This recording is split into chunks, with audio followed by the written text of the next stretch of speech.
Hi folks, tonight we travel back in time to a world of ice-locked fields and leaning cottages where the smoke from peat fires coils into the leaden December sky.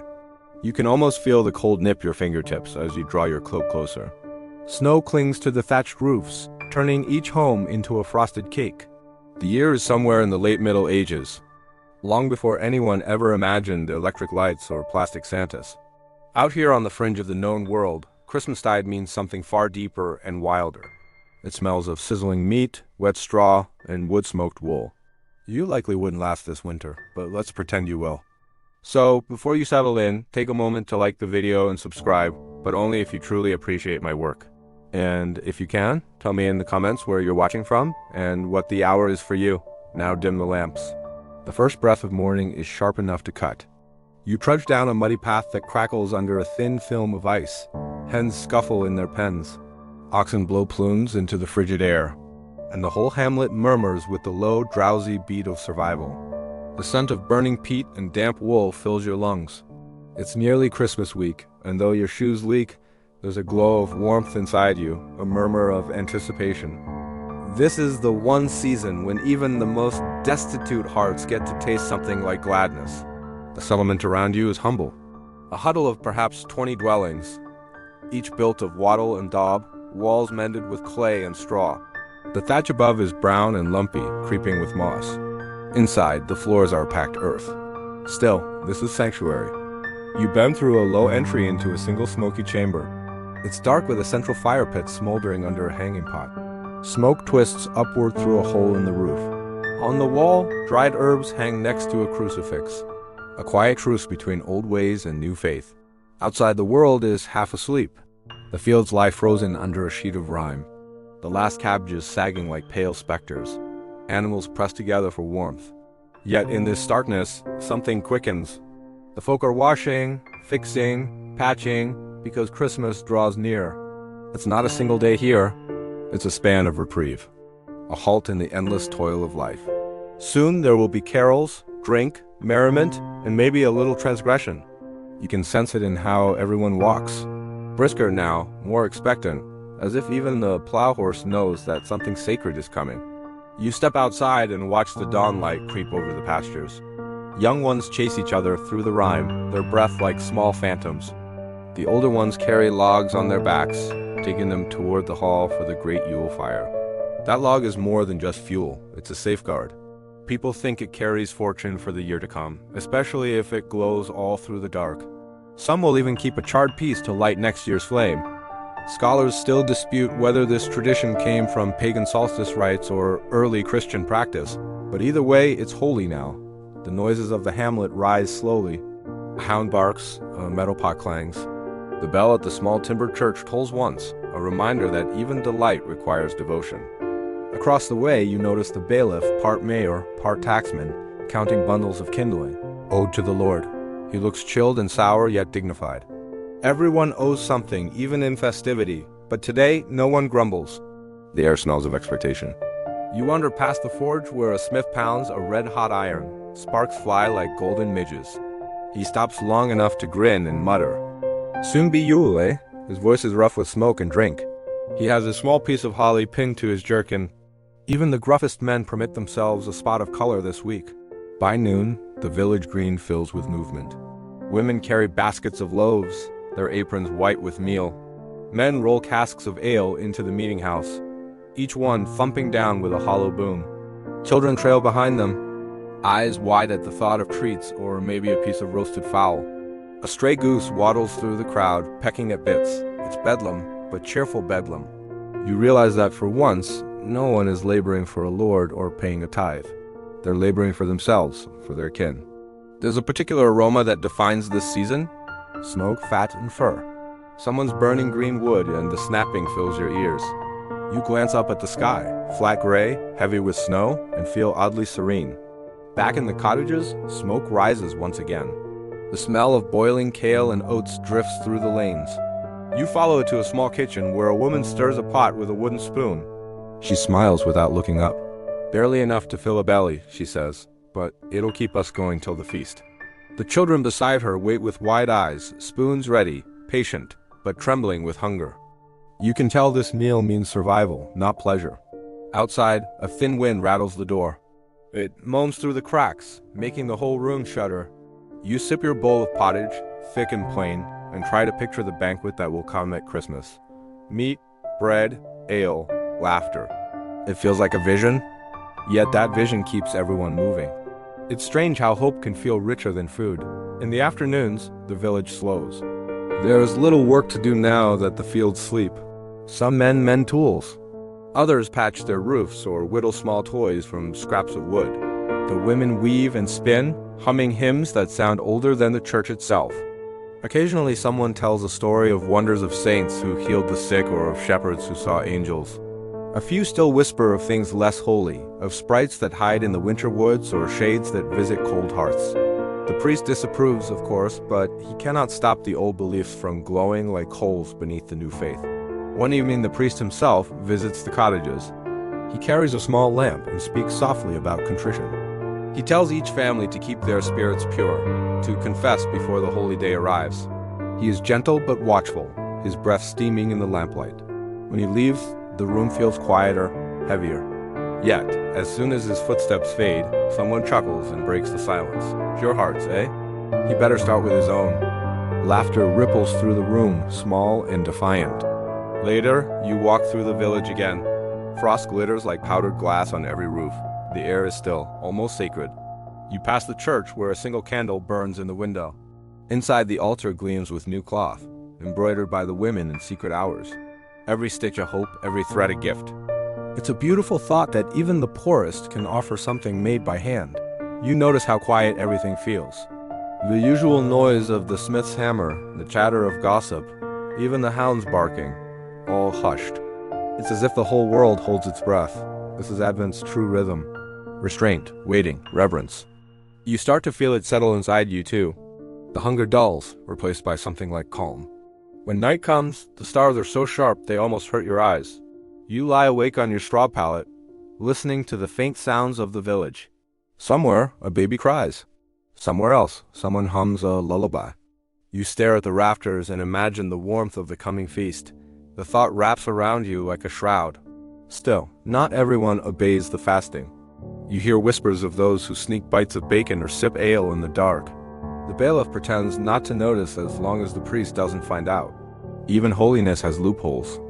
One old man jokes that fasting keeps him young because his body is too empty to age. You laugh quietly at that even as your stomach growls. Tomorrow the priest will bless the candles for the season, melting old wax into new. He says, "The light of Advent must burn steady, symbol of hope in the darkest days." You think about that as you drift towards sleep. Maybe the light is not only in the candles, but in the people themselves, thin, tired, shivering, yet still laughing, still waiting for joy. You dream of food, of warmth, of bells ringing across the snow. Somewhere in that dream, a voice tells you the waiting is nearly over. The frost has deepened, clinging to every branch and shutter. Yet the village feels more alive than it did a week ago. The air smells of pine resin and damp soil. For this is the time when you and your neighbors begin to bring the woods indoors. For branches hang from doorways, woven into wreaths and garlands.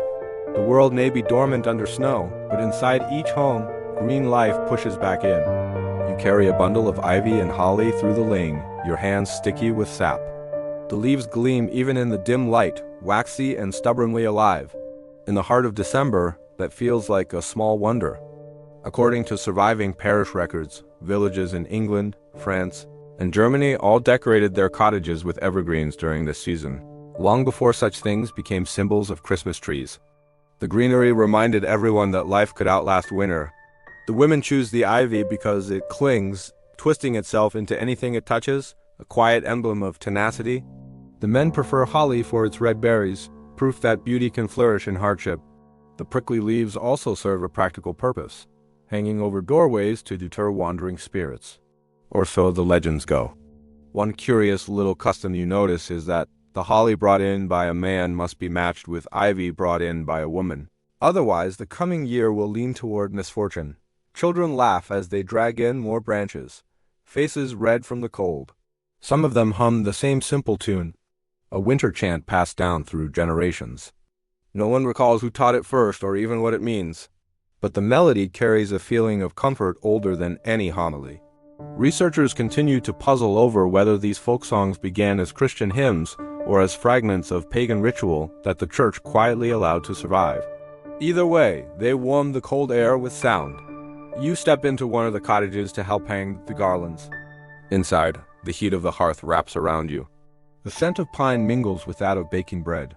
Smoke curls lazily toward the rafters, tracing lines across the low ceiling. The walls are dark and rough, yet the greenery transforms them. A soft shimmer of life against soot and mud. A small wooden cross sits above the door, draped now with ivy. It looks both humble and holy.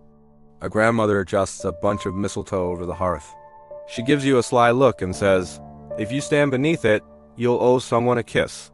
You laugh though your cheeks burn." She winks. That custom may not be as old as she thinks, but people cling to it all the same. Chroniclers of the time describe how mistletoe carried mixed feelings. Sacred to the old druids, suspicious to the priests, yet irresistible to the young. Even in an age of fasting and prayer, affection finds its loopholes. As evening settles, you step outside again. The snow has begun to fall lightly. Soft flakes glowing in the firelight from cottage windows. Every doorway gleams with green. Every lintel bristles with holly. The whole village seems alive, as if the forest has moved in to keep watch.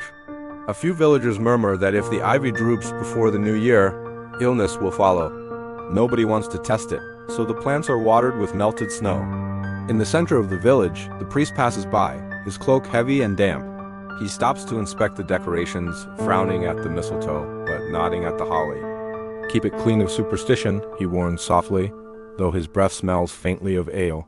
The villagers nod and smile, but when he turns away, they quietly add another sprig of ivy to the church door. It is said that even priests, after enough years here, stop fighting the woods. A delightful oddity from the time says that some villagers whispered to their plants at night, asking them to guard the home from evil. Whether prayer or spell, no one can say, but every leaf seems to listen. In a world where storms could take your roof and sickness could steal your child, a whisper to the greenery felt harmless, maybe even wise. Later that night, the fire burns low. You lie on your straw bed, watching shadows from the holly branches dance across the wall. The flickering leaves cast tiny claw shapes that sway with the draft. You imagine they are little guardians, keeping the frost from crawling too deep into your bones. Somewhere outside, an owl calls, slow and distant. The sound echoes through the stillness.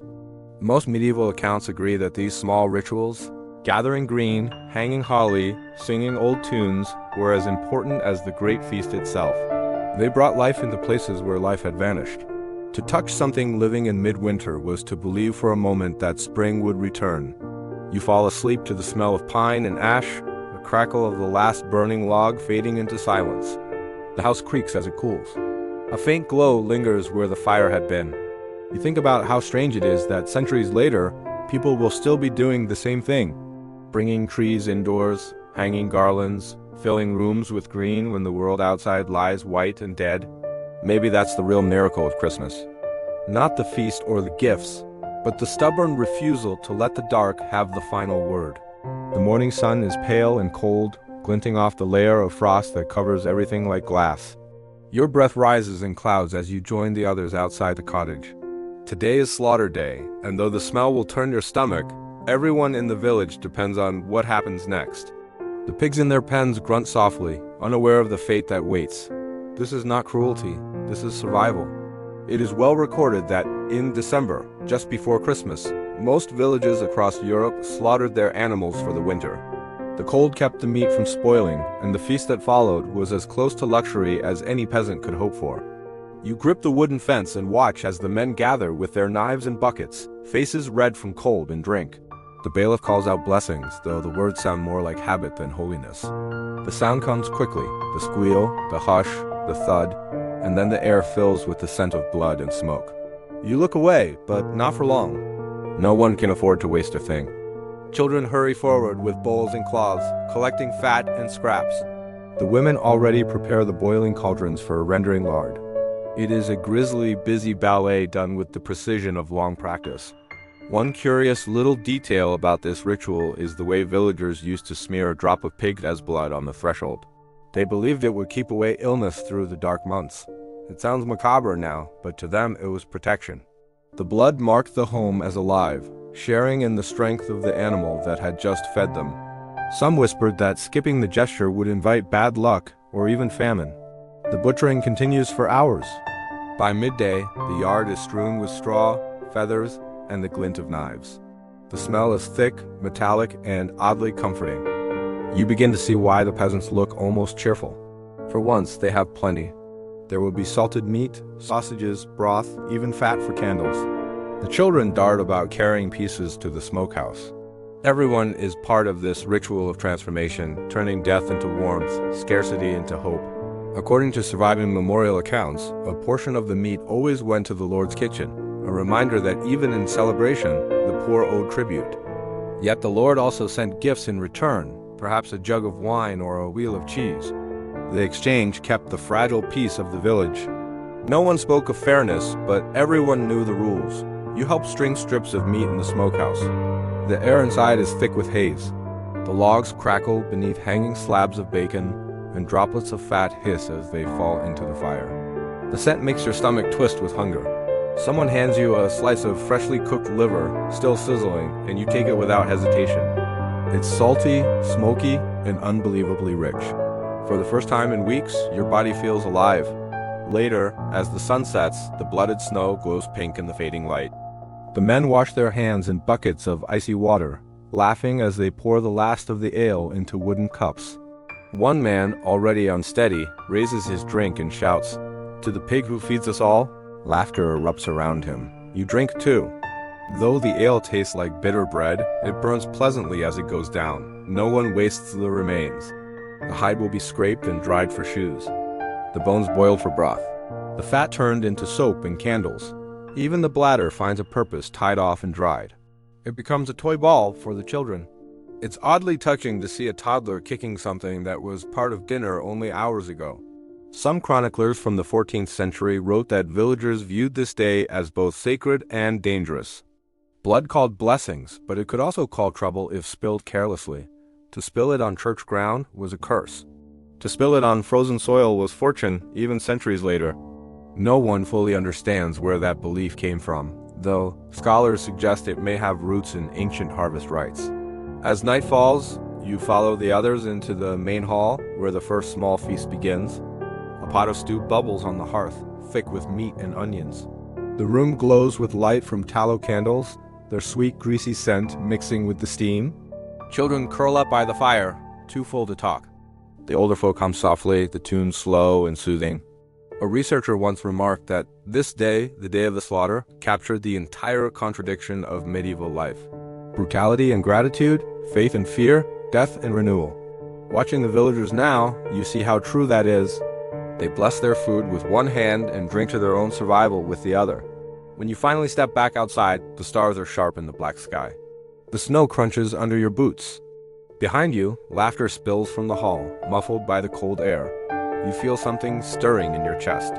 Not quite joy, not quite sadness, maybe it's relief. The worst of winter is still ahead. But tonight, everyone has eaten, and that's enough. You pause beside the fence where the pigs had been. The ground is hard and red. The air is utterly still now, except for the faint crackle of the fires. You look up at the moon and realize that tomorrow the same people who held knives today will kneel in church and pray for mercy. And somehow both things will make perfect sense. The frost sparkles in the morning light as if the world has been sprinkled with crushed glass. Your breath steams in front of you while you walk toward the ale shed behind the tavern. Inside, the air is warm and rich with the smell of malt and yeast. A group of villagers stands around a massive wooden vat, laughing as they stir a bubbling mixture with long paddles. It is brewing day and the mood feels different now, less grim, more hopeful. According to the few records that survive, brewing was one of the most important communal tasks in medieval villages, especially around Christmas. Each household contributed barley or oats, and the brew was shared freely or almost freely during the 12 days of celebration. The ale was thick, dark, and often sweet, flavored with honey or herbs instead of hops. For peasants, it was both drink and food, a safe replacement for water, and a source of strength in the cold. You watch as a woman named Agnes tosses dried rosemary into the vat. Keeps the evil spirits out, she says with a grin. You're not sure whether she means it seriously, but no one argues. In a world where sickness and misfortune seem to have minds of their own, why risk it? One curious little habit is that some brewers carve small crosses into their stirring paddles before beginning, believing that would make the ale stronger and less likely to sour. The mixture bubbles and steams. The smell is intoxicating, sharp and earthy. The men taste it with wooden spoons, humming in approval.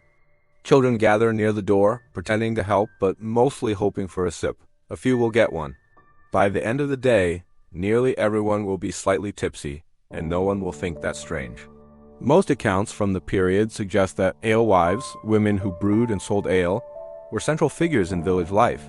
They were businesswomen in a world that rarely allowed women much independence.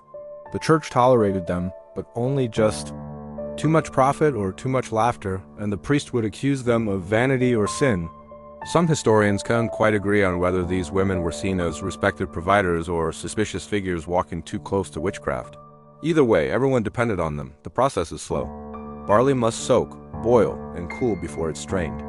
You help carry heavy buckets of water from the well, your arms aching. Each bucket steams in the freezing air. The smell grows richer, heavier, almost sweet. Someone begins to sing a rough rhythmic tune about St. Nicholas and his brewing monks. Soon everyone joins in, stamping their boots to the beat. It's not a hymn exactly, but it feels like one. Inside the tavern, the first barrels from last week's brew are already being tapped. The floor is packed with villagers. Smoke from the fire rolls across the beams, and the laughter bounces off the walls. A fiddler plays in the corner, his fingers red from cold. You find yourself swaying to the rhythm, the warmth of the ale spreading through your chest. One charming superstition says that if the first drop of new ale spills on the floor, it must be left there for luck. To mop it up would insult the spirit of the drink. So naturally, someone knocks over a cup on purpose, laughing as it splashes across the stones. The priest pretends not to notice. As the day darkens into evening, the villagers share jugs around the tables. They toast to the harvest, to their animals, to the babies born and the old ones lost. Each toast feels like a small prayer, dressed in laughter. According to local chronicles, this mixture of devotion and drunkenness was a constant source of frustration for the clergy. Yet even bishops admitted that a Christmas without ale was hardly Christmas at all. You lean against the wall, cup in hand, feeling the warmth creep into your limbs. Outside, snow falls again, soft and soundless. The fire crackles. Someone begins another song, this one slower, about a sailor who trades his soul for a barrel of beer. The crowd joins in on the chorus, voices rough but joyful. Toward the end of the night, a young boy climbs onto a stool and declares himself Lord of the Ale. Wearing a crown of straw and holly, the room bursts into applause. He orders everyone to drink more, and they obey him, half in jest, half in gratitude for the excuse. The bailiff laughs and pretends to kneel. It's harmless misrule, a little taste of rebellion before returning to the grind of daily life. You sip the last of your ale and feel a pleasant fog settle over your mind. The music fades to a hum, the laughter to murmurs. In the corner, two old men doze beside the fire, their mugs still in hand. The air is thick with smoke and comfort. It remains a mystery to modern historians whether medieval villagers truly believed that drink could sanctify a celebration or simply forgot their troubles more easily with full mugs. Either way, ale has become the pulse of the season. A humble alchemy that turns grain, water, and patience into joy. When you step outside at last, the cold air hits your face like a splash of water. The snow glows pale under the moonlight, and somewhere nearby, you hear someone still singing, their voice echoing through the stillness. The world feels softer now. You smile, pulling your cloak tighter, and make your way home through the glittering frost. The warmth lingers in your belly long after the tavern lights fade behind you. The next morning, your head aches slightly from last night's ale, but the air outside is sharp enough to wake even the sleepiest soul. A pink glow stretches across the sky, hinting at another day of snow. The village is alive again, this time with purpose. Today you're heading to the winter market, a gathering that turns a sleepy countryside into a swirl of colors, smells, and voices. You follow the others down a frozen track, your boots crunching on the ruts of ice. A cart ahead creaks under sacks of wool and jars of honey. The sound of a distant bell drifts over the fields. You pull your cloak tighter, feeling the wind nibble at your face. It's a hard journey, but no one complains. For once there will be music, goods from other villages, and the faint thrill of seeing strangers. It's well recorded that winter fairs were among the few times when medieval peasants could buy, sell, and trade freely without direct interference from their lords. Even the poorest farmer might save a few coins for this day. The markets were temporary bursts of freedom, sanctioned chaos, where wealth and poverty mixed without the usual barriers. As you reach the outskirts of the market, the smell hits first. Wood smoke, roasting chestnuts, animal dung, and freshly baked bread. Then the noise swells. Traders shouting prices, goats bleating, children laughing, and somewhere the rhythmic beat of a drum. Stalls line the square, their roofs sagging under frost. Lanterns sway in the breeze, painting the scene in shifting gold and shadow. You pause to take it all in. There's a butcher selling sausages still steaming in the cold. A woman from a nearby village offering bright ribbons dyed with berries. A monk peddling charms and relics. Some are real, some perhaps not. One curious little detail from old fair records mentions that even priests occasionally join the bustle, selling indulgences or holy tokens to fund church repairs. Nobody seemed to mind the hypocrisy too much. A group of jugglers performs near the well, tossing wooden clubs into the air while the crowd cheers. Beside them, a fiddler scrapes a lively tune, and a few brave souls dance despite the cold. You find yourself smiling, the rhythm tugging at your feet. A child runs past, clutching a stick of sugar, rare and expensive, licking it like treasure. You can almost taste the sweetness in the air. At one corner of the square, a merchant displays spices from faraway lands. Nutmeg, cinnamon, and cloves. The scent is intoxicating. You can hardly believe such things exist, let alone find their way here. Straight from Venice, the merchant insists, though his accent sounds local enough. According to surviving trade accounts, these rare spices often changed hands dozens of times before reaching villages like this. Each pinch was worth a small fortune. Nearby, a fortune teller in a patched cloak reads palms for a penny. Your luck rises with the snow, she tells one farmer, her eyes bright under the shadow of her hood. The crowd laughs, tossing her coins anyway. Folklorists note that such women were both feared and sought after, half healer, half entertainer. No one really believed them, yet everyone listened. You stop to buy a length of rough wool, trading a handful of barley for it. The seller nods approvingly, wrapping it in paper. The deal feels almost ceremonial, a reminder that even simple exchanges bind people together. Commerce, in its own way, is as holy as prayer out here. By midday, the square is packed. You spot familiar faces among strangers, the smith from your village. His apron still black with soot, the bailiff arguing over the price of salt. A young couple holding hands shyly near a bread stall. For a moment, you forget the hardship of winter. The world feels bigger, brighter, full of possibility. One of the more amusing oddities of the medieval winter market was the sale of miracle trinkets. Tiny clay charms shaped like pigs, angels, or even shoes. People believed they could bring luck, fertility, or better harvests. You pick one up, shaped like a small bird with painted wings. It feels rough, but oddly comforting. The merchant tells you it will keep nightmares away if you hang it above your bed. You don't know if you believe him, but you buy it anyway. As the afternoon fades, snow begins to fall again, drifting gently through the lantern light. The air fills with music and laughter. Somewhere, a storyteller begins reciting a tale about St. Martin and his enchanted horse. The crowd gathers close, faces glowing in the firelight. You listen, letting the rhythm of his voice carry you. Scholars today still puzzle over whether these winter fairs were more about trade or about preserving community spirit through shared imagination. Perhaps both were true. When the story ends, people cheer, toss a few coins, and begin their journey home. You wrap your new cloth tight around your shoulders and follow the others through the darkening lane. The snow crunches softly beneath your boots. Ahead, the village glows with firelight, its smoke rising into the violet sky. As you walk, you think about how fragile and beautiful this little world is. A handful of cottages, a few animals, a patch of frozen ground, and yet in these short days it feels enough. The fair might vanish by dawn, the laughter fade, but for now everyone carries home a little spark of warmth, tucked away like a secret ember. You glance down at the small clay bird in your hand. Its wings are chipped, but its shape is sure. You smile, feeling the faintest flutter of hope. Tomorrow, life will return to its usual rhythm. But tonight, the memory of the market hums softly in your mind, like the last note of a song that refuses to fade. By the next evening, the village hums with a new kind of energy. The air is warmer inside the cottages, thick with smoke and laughter. Christmas draws closer, and along with it comes something the priest tries to contain, but never truly can: the festival of misrule. It begins quietly, as many dangerous things do, with a joke, a wink, and a fool's crown woven from straw and holly. You stand near the door of the tavern, watching as the crowd cheers. A boy of 16 climbs onto a table, grinning from ear to ear. Someone places the makeshift crown on his head. The crowd roars its approval, shouting, "Hail the Lord of Misrule." He bows dramatically, pretending to bless them all. For one night, order turns upside down. The humble become kings and the pious become merry sinners. According to several medieval chronicles, this custom of appointing a Lord of Misrule was widespread throughout England and parts of France. The church tolerated it, though uneasily. Priests called it a release valve for the poor, a way to let chaos breathe before returning to obedience. Still, it often got out of hand. The line between harmless play and real rebellion was thin as thread. You make your way inside. The tavern is packed.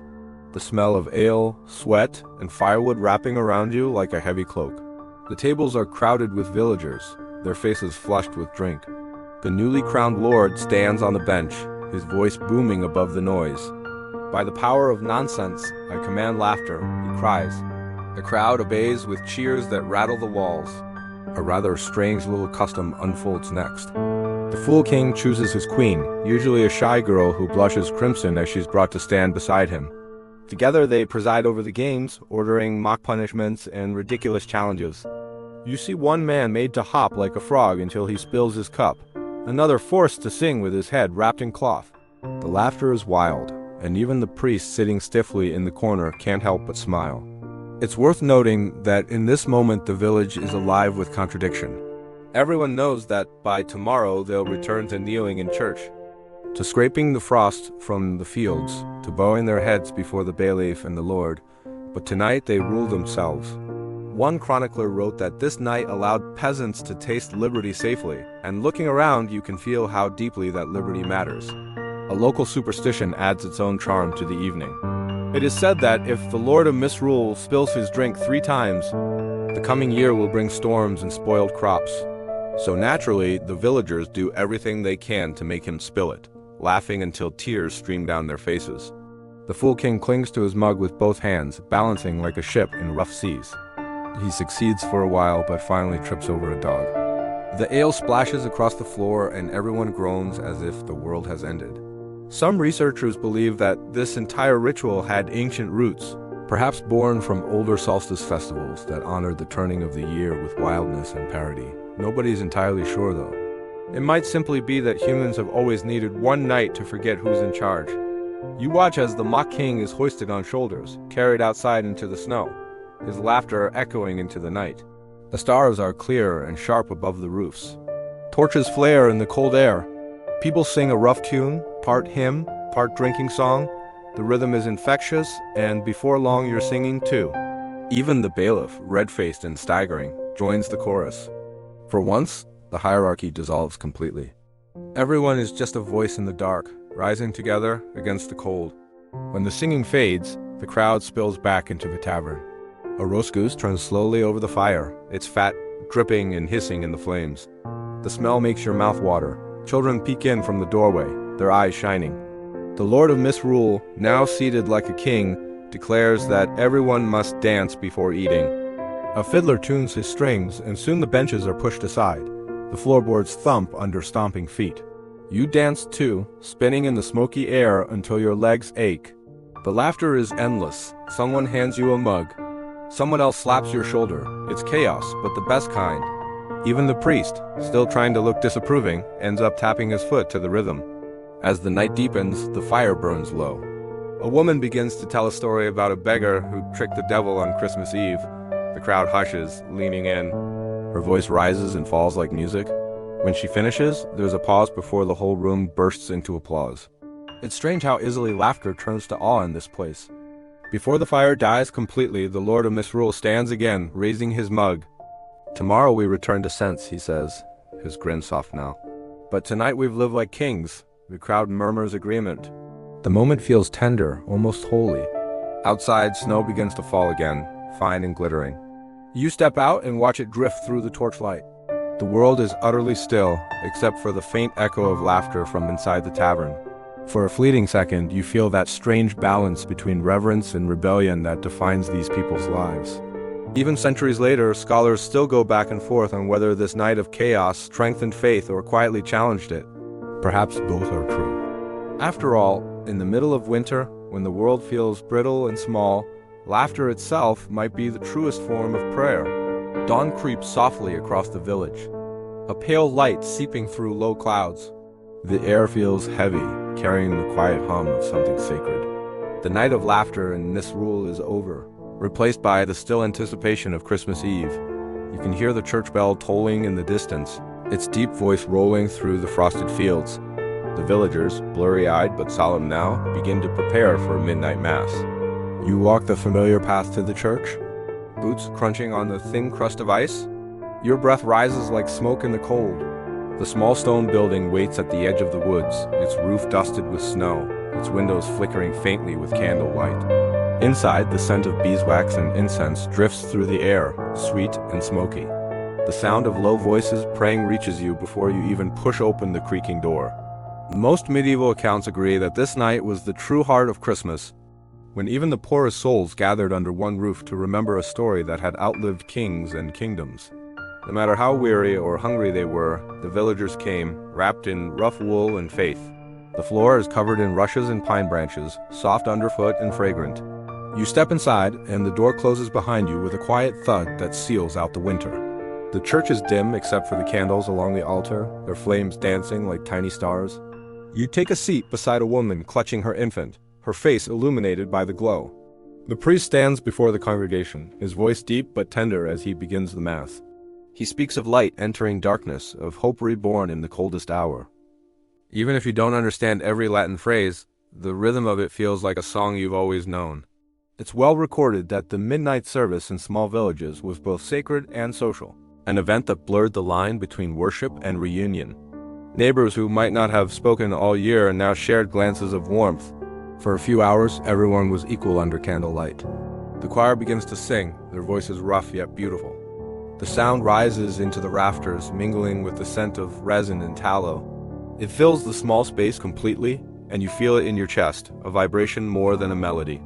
You look around and see faces lifted, eyes closed, lips moving silently in prayer. In this flickering half-light, even the most ordinary people seem radiant. A rather curious custom catches your attention. Between prayers, a group of boys dressed as shepherds moves down the aisle, carrying wooden staffs and singing in their own playful rhythm. They act out the nativity, clumsy and heartfelt. The baby Jesus is nothing more than a bundle of rags. But the smiles on the villagers' faces are genuine. A few laugh softly when one shepherd forgets his line. The priest pretends to frown, but hides a smile behind his sleeve. Some researchers note that these impromptu performances were among the earliest forms of folk theater, born right here in small parish churches. The boundary between devotion and entertainment was fluid, and that looseness gave people a way to feel closer to the divine. After all, faith lived not just in words, but in laughter, in shared warmth, in the faces of friends. You notice how the wax drips slowly down the candles, thick and golden. It pools on the altar like frozen sunlight. The priest raises a chalice and the congregation kneels. The floor creaks softly beneath the weight of bodies and winter clothes. Outside, wind moans against the walls. But inside there is only stillness. You can almost feel the rhythm of 100 heartbeats, steady and reverent. When the last hymn fades, the priest blesses the people and steps back. For a long moment, no one moves. Then, one by one, they rise, their movements slow and gentle, as if waking from a shared dream. The candles flicker and shadows dance on the stone walls. You find yourself staring at one candle that burns brighter than the rest, its flame tall and straight, defying the draft that slips through the door. A charming belief from old folk tradition says that if a candle burned cleanly through midnight mass, the family who lit it would have peace all year. If the flame gutted out, misfortune would follow. You notice several people glancing nervously at their candles, holding their breath each time the wind stirs. One woman quietly cups her hands around hers, whispering a prayer. The service ends and the villagers step out into the cold night. The sky is black velvet, strewn with stars so clear they seem almost close enough to touch. Someone begins to hum softly, a carol that carries through the silence like a lullaby. You join in, your voice low. The sound blends with the crunch of feet on snow, the faint jingle of a donkey's harness, and the distant bark of a dog. Nobody's entirely sure when the first Christmas carols truly began, though some chroniclers credit the 12th century. What matters here is that the music endures. It turns the night into something tender and infinite. As you walk back to the village, your fingers ache from the cold, but your heart feels lighter. You think of the shepherd boys and their crooked staffs, the candle that refused to die, the faces glowing like embers in the half-dark. The world outside might be frozen, but inside something new has been kindled. When you reach your cottage, the fire has burned low, leaving only red coals. You stir them gently, watching the sparks rise. The room smells faintly of pine and smoke. You sit on your straw bed, listening to the faint echo of the church bell far away. Its rhythm slows softer each time until it fades completely. The village sleeps, the stars hold steady, and in the hush that follows, you feel the quiet joy of being alive in the very heart of winter. By the time the first pale light of Christmas morning spreads across the horizon, the village already stirs. The smell of roasting meat drifts through the frosty air, thick and inviting.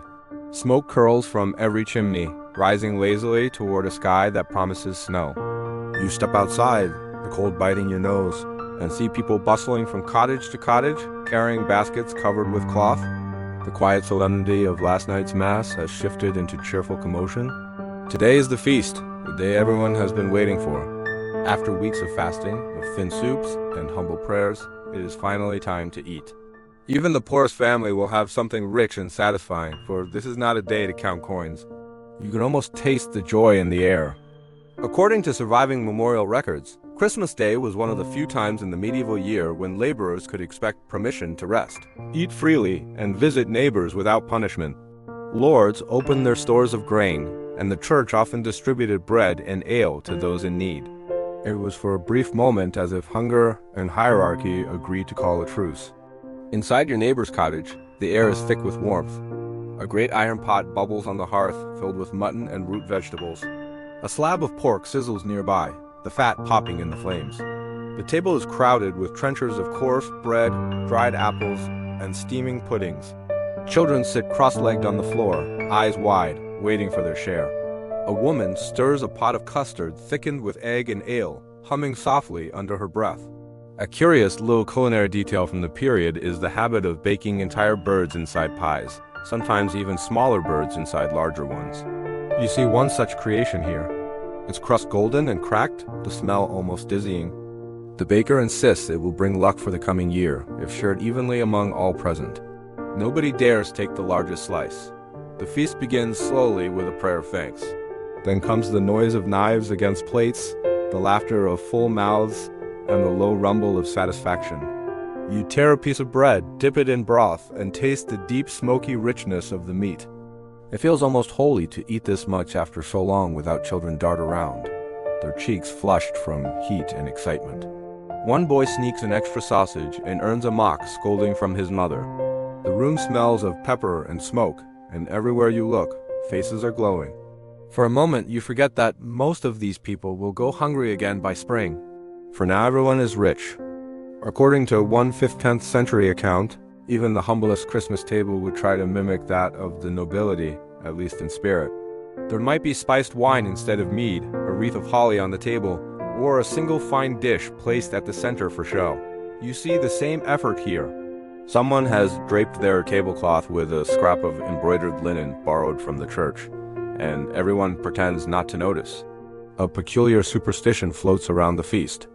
The first person to spill salt, they say, will have misfortune before next year's harvest. So when a small pouch tips over, every hand reaches to steady it at once. The laughter that follows breaks the tension, but the pouch is tied tighter after that. Halfway through the meal, the door opens, and the parish priest steps inside, brushing snow from his cloak. The crowd quiets respectfully as he raises his hand in blessing. He accepts a cup of ale and takes a long drink before smiling. "A fine meal," he says, "and well deserved." His tone softens, and for a moment he looks less like a man of God and more like one of them. Later, when the tables are cleared, the men gather near the hearth to drink, while the women exchange gossip by the window. Someone begins a song about the three kings who followed the star. The melody is uneven, but heartfelt. You join in quietly, feeling your voice blend with theirs. The song fills the small room like a second fire. It remains uncertain among historians whether the tradition of sharing food with strangers on Christmas originated from genuine charity or from obligation to the church. Whatever the truth, generosity feels natural here. As the night deepens, you see families carrying plates of leftovers to their elderly neighbors. Children wrap bits of bread in cloth for beggars who might pass through tomorrow. Kindness, like warmth, spreads best when shared. Outside, snow begins to fall again, thick and soft. The moon glows faintly behind the clouds, and the village looks almost enchanted. From every chimney, smoke drifts upward, carrying the smell of feasting into the night. Somewhere nearby, someone is laughing. A full hearty sound that echoes off the frozen walls. You stand in the doorway, watching your breath mingle with the smoke. Your belly is full, your hands warm. The night feels endless and peaceful. Behind you, the fire crackles, and the soft murmur of voices continues like the sea. You think of all the winters that came before this one, and all the winters that will come after. For now, though, there is food, there is laughter, and there is light. The world, if only for a night, seems merciful. The fire from last night's feast still glows faintly in the hearth when you wake. The scent of roasted meat lingers in the air, mingling with the sweetness of cooling ale. Outside, the snow has deepened, muffling every sound, so that when you step into the lane, the whole village seems to breathe in silence.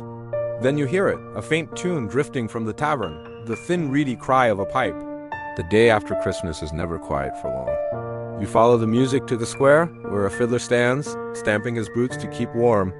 Around him, a few villagers dance in slow circles, their laughter rising in small bursts of steam. It's said in several medieval diaries that the days after Christmas often became more joyful than the feast itself. As work was still forbidden and drink still plentiful, people found excuses to keep the fires burning and the songs flowing. Inside the tavern, benches are pushed aside to make space for music. The walls are stained with smoke. The beams hung with sprigs of dried holly. Someone beats a drum made from stretched animal hide, the sound echoing off the low ceiling. A woman sings a tune about a ship sailing through frozen seas to find the newborn Christ. Her voice is rough, steady, and somehow more powerful for it. According to a parish record from Norfolk, villagers would spend the second and third days of Christmas visiting one another's homes, sharing what food or ale remained. They called it keeping the feast alive. You can see that same spirit here.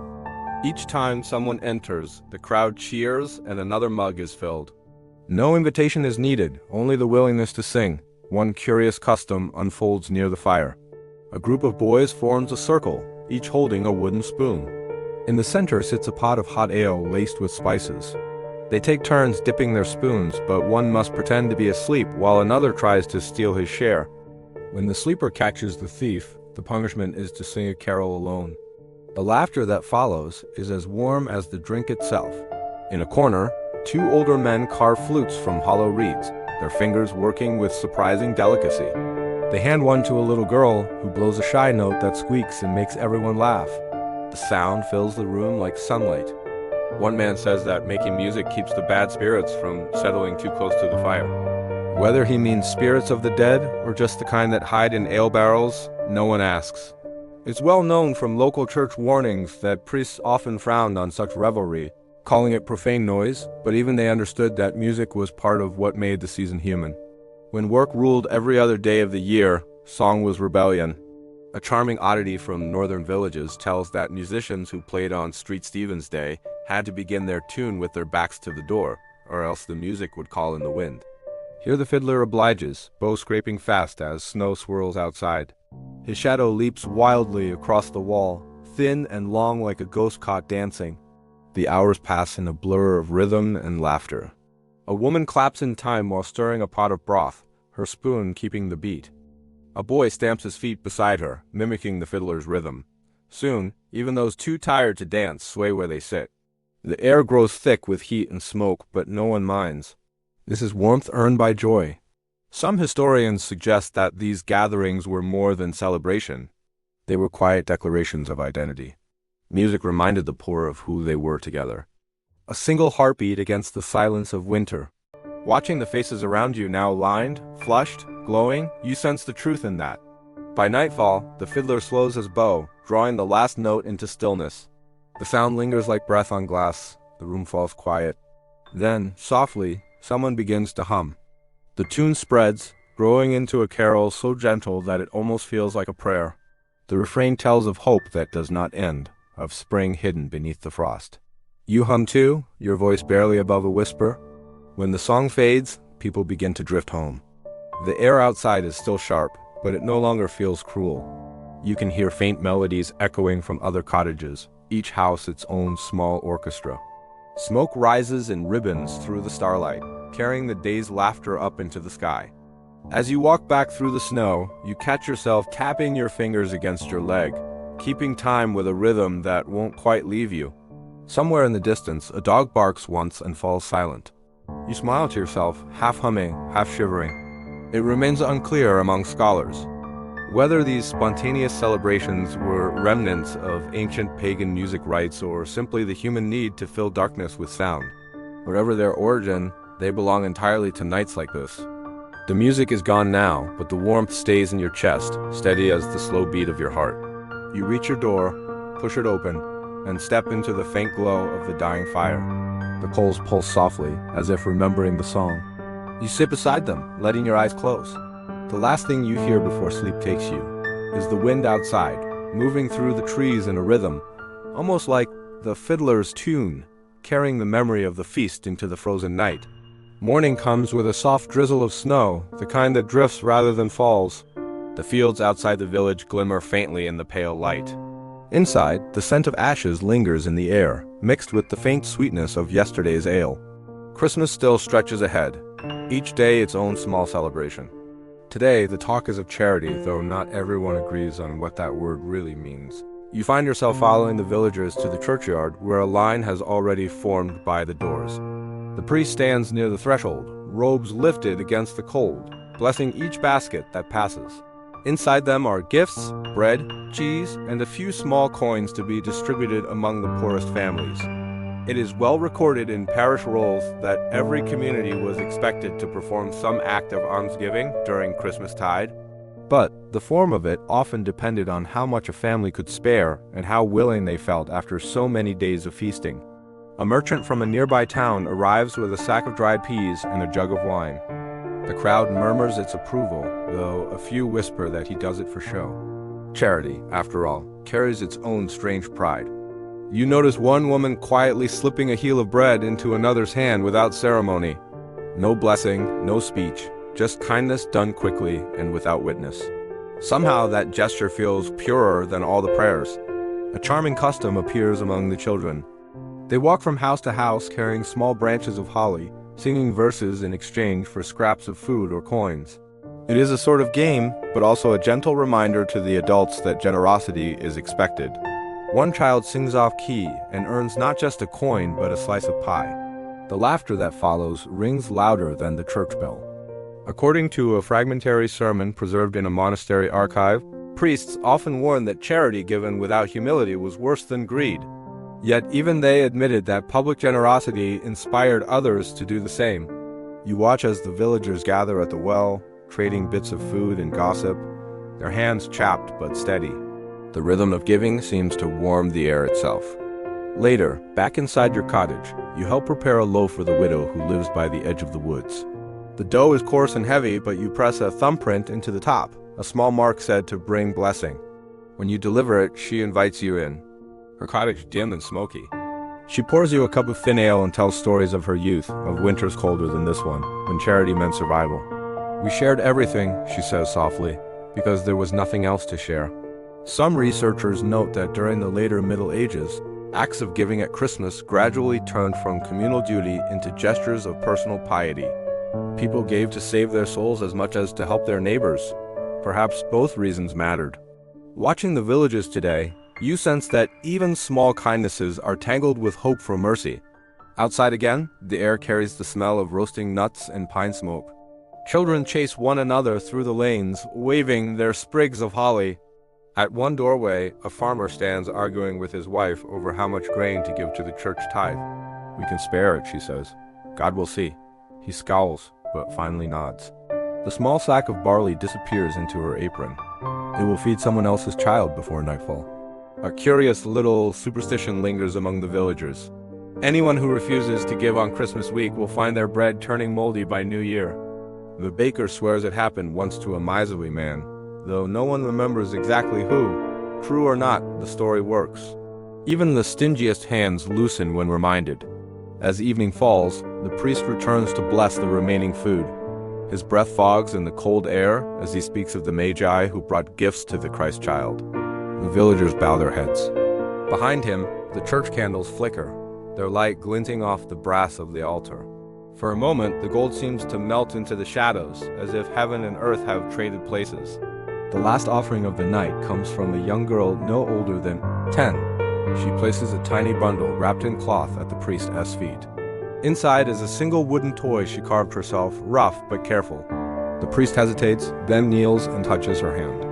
"This," he says, "is the best gift of all." The crowd murmurs softly, and you feel something shift inside you, a warmth that has nothing to do with fire. When the ceremony ends, the people drift home through the snow. The wind has picked up, carrying their voices like threads of song.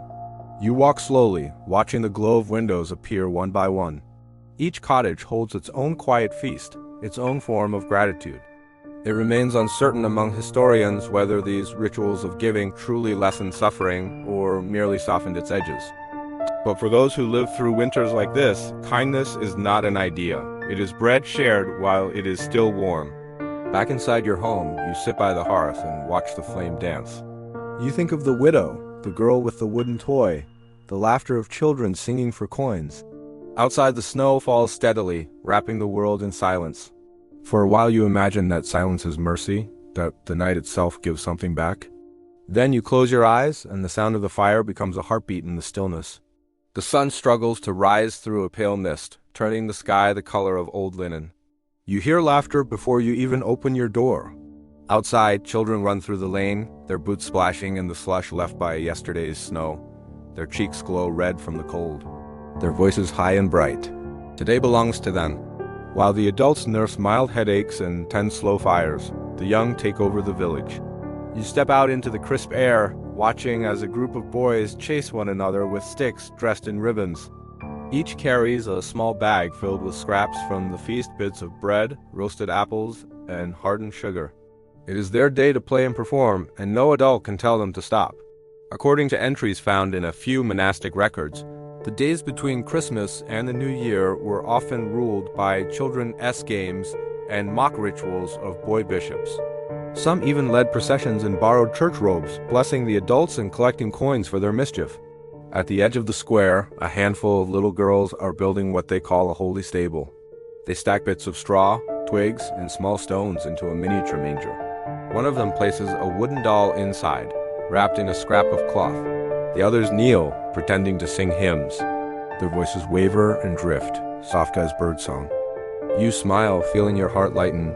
It's hard to tell where play ends and prayer begins. One curious custom takes shape as the children parade through the streets carrying baskets filled with ash and water. They knock on doors and chant, "Clean your hearth, clean your heart." The women laugh and drop coins or nuts into the baskets. If someone refuses, the children toss a pinch of ash on their doorstep, a small, harmless curse that everyone takes in good humor. A chronicler from Yorkshire once complained that these pestering children disrupted the solemnity of Christmastide, but judging from the joy in their eyes, the village would not have it any other way. The priest watches from the church gate, his expression torn between disapproval and amusement. Too much laughter, he mutters, though he doesn't stop them. He knows that once the holy season ends, the play will vanish, replaced again by work, silence, and obedience. For now, let them rule their tiny world. By midday, the market square is alive with sound. A group of older boys stage a mock nativity, assigning each role with noisy debate. A rooster becomes an angel. A goat reluctantly becomes a shepherd. The performance is clumsy and hilarious. When one boy forgets his line, another improvises, "Peace to all, even the bailiff." The crowd bursts into laughter. and even the bailiff, red-faced and smiling, tosses a coin at their feet. It's well documented in parish writings that children were often the heart of village celebration. While adults honored saints and rituals, the young turned the season into something closer to wonder. Their games carried echoes of faith, but also the freedom to laugh at it. You notice that even the sternest elders soften as the day goes on. The sound of joy is difficult to resist. A rather curious detail from folklore says that on this day, angels walk among the children, unseen, but whispering ideas for mischief. Some mothers claim they can tell when a child is touched by the angel because their eyes gleam brighter. Their laughter sharper, you look around and think the whole village must be blessed by those invisible visitors today. As evening falls, the laughter begins to fade into quieter sounds. The children gather by the churchyard, holding candles in small clay holders. They light them one by one, their faces glowing like lanterns in the dusk. Together they sing a simple carol about the Christ child sleeping in the cold. The tune is slow and haunting, carrying through the air like wind through bare trees. Adults join in softly, creating a low harmony that seems to warm the night itself. Some scholars still puzzle over whether these childhood processions were meant as religious devotion or as training for adult community rituals. Perhaps it was both a way to teach reverence through play. Watching the small flames tremble in the dark, you sense that the children understand something the adults have forgotten. That joy when shared becomes holy on its own. After the final verse, the children blow out their candles and scatter, their laughter trailing behind them like sparks. The square grows quiet again. You linger, looking at the faint wisps of smoke rising from the extinguished flames. The smell of tallow and pine lingers, and for a moment, the air feels sacred in its stillness. When you return to your cottage, the fire has burned low. You stir the embers, and the orange glow brightens the room. You can still hear faint echoes of singing outside, fading as families settle in for the night. On the table sits a small gift, a piece of carved wood shaped like a star. One of the children must have left it. You run your fingers over the rough surface, smiling. It remains unclear among historians whether these village customs of children's play had deeper meaning or were simply fragments of joy left untouched by the strictness of the church. But it hardly matters. On nights like this, when laughter and faith share the same breath, the world feels softer, lighter. You place the wooden star near the hearth where it catches the firelight. The shadows around it seem to move gently, almost as if dancing. Outside, the snow begins again, thin and slow, like a lullaby for the world. You sit for a while, listening, until the crackle of the fire fades into the quiet rhythm of sleep. The next morning is gray and still, the kind of day when breath hangs in the air and the sound of footsteps feels too loud. The feasting and laughter have quieted now, replaced by slower movements and lower voices. You wake to the sound of the fire crackling weakly, its last few coals glowing under a bed of ash. Outside, the snow lies untouched, smooth as parchment. It is the perfect day for reflection. You make your way to the hearth, stirring the embers until a small flame takes hold. The light flickers across the room, catching the dried holly that still hangs above the door. Its red berries have darkened, but the leaves remain glossy. You remember how you hung them weeks ago, believing they would guard the house through winter. Looking at them now, you wonder whether it worked, or if their power lies only in the comfort of belief. After a quick meal of porridge and ale, you step outside. The world is silent except for the distant caw of crows. Villagers move slowly through the lane wrapped in thick cloaks. You follow them toward the church where the priest has announced a gathering. It is not a service exactly, but a time for shared prayers and stories, a way to fill the gap between holy days. Inside the church feels different than it did at midnight mass. The air is heavier, scented with old wax and damp stone. People sit in small groups around the hearth at the back, talking quietly. The priest begins with a reading, but soon the conversation drifts. Someone asks whether angels truly walk the earth during Christmastide. Another swears they saw a light in the fields last night. That could only have been a sign. The discussion hums softly, half faith, half imagination. According to surviving records from small parishes, these informal gatherings often turned into debates about the nature of miracles and signs. They blurred the line between theology and folklore, between what the church taught and what the villagers had always believed. You can sense that same mixture here, curiosity and comfort woven together. One man speaks of a dream he had during the feast where a figure in white offered him bread that turned to light. The priest nods approvingly, calling it a vision of grace. An old woman counters with her own tale. A black bird flew into her cottage and refused to leave, then vanished when she whispered a prayer. A warning, she says, eyes wide. A few nod in agreement. Others smile indulgently. A curious little saying circulates during the talk. No dream comes empty in the days of Christ. It means that every vision, even nonsense, carries some kind of message. You find yourself wondering what your dreams have been trying to tell you. The conversation drifts again, this time toward magic. Someone mentions the old belief that holly leaves can repel witches if burned before sunrise. Another claims the church bell's sound drives away wandering spirits that still roam during the 12 days. The priest frowns but doesn't interrupt. He knows better than to challenge traditions too openly. A scholar writing centuries later observed that medieval peasants often saw no contradiction between faith and folklore. To them, the world was alive with meaning. Angels and ghosts, blessings and curses, all part of the same unseen tapestry. You can feel that truth in the room as if every candle flame listens as well as burns. As the day passes, the priest brings out bread and cheese for all to share.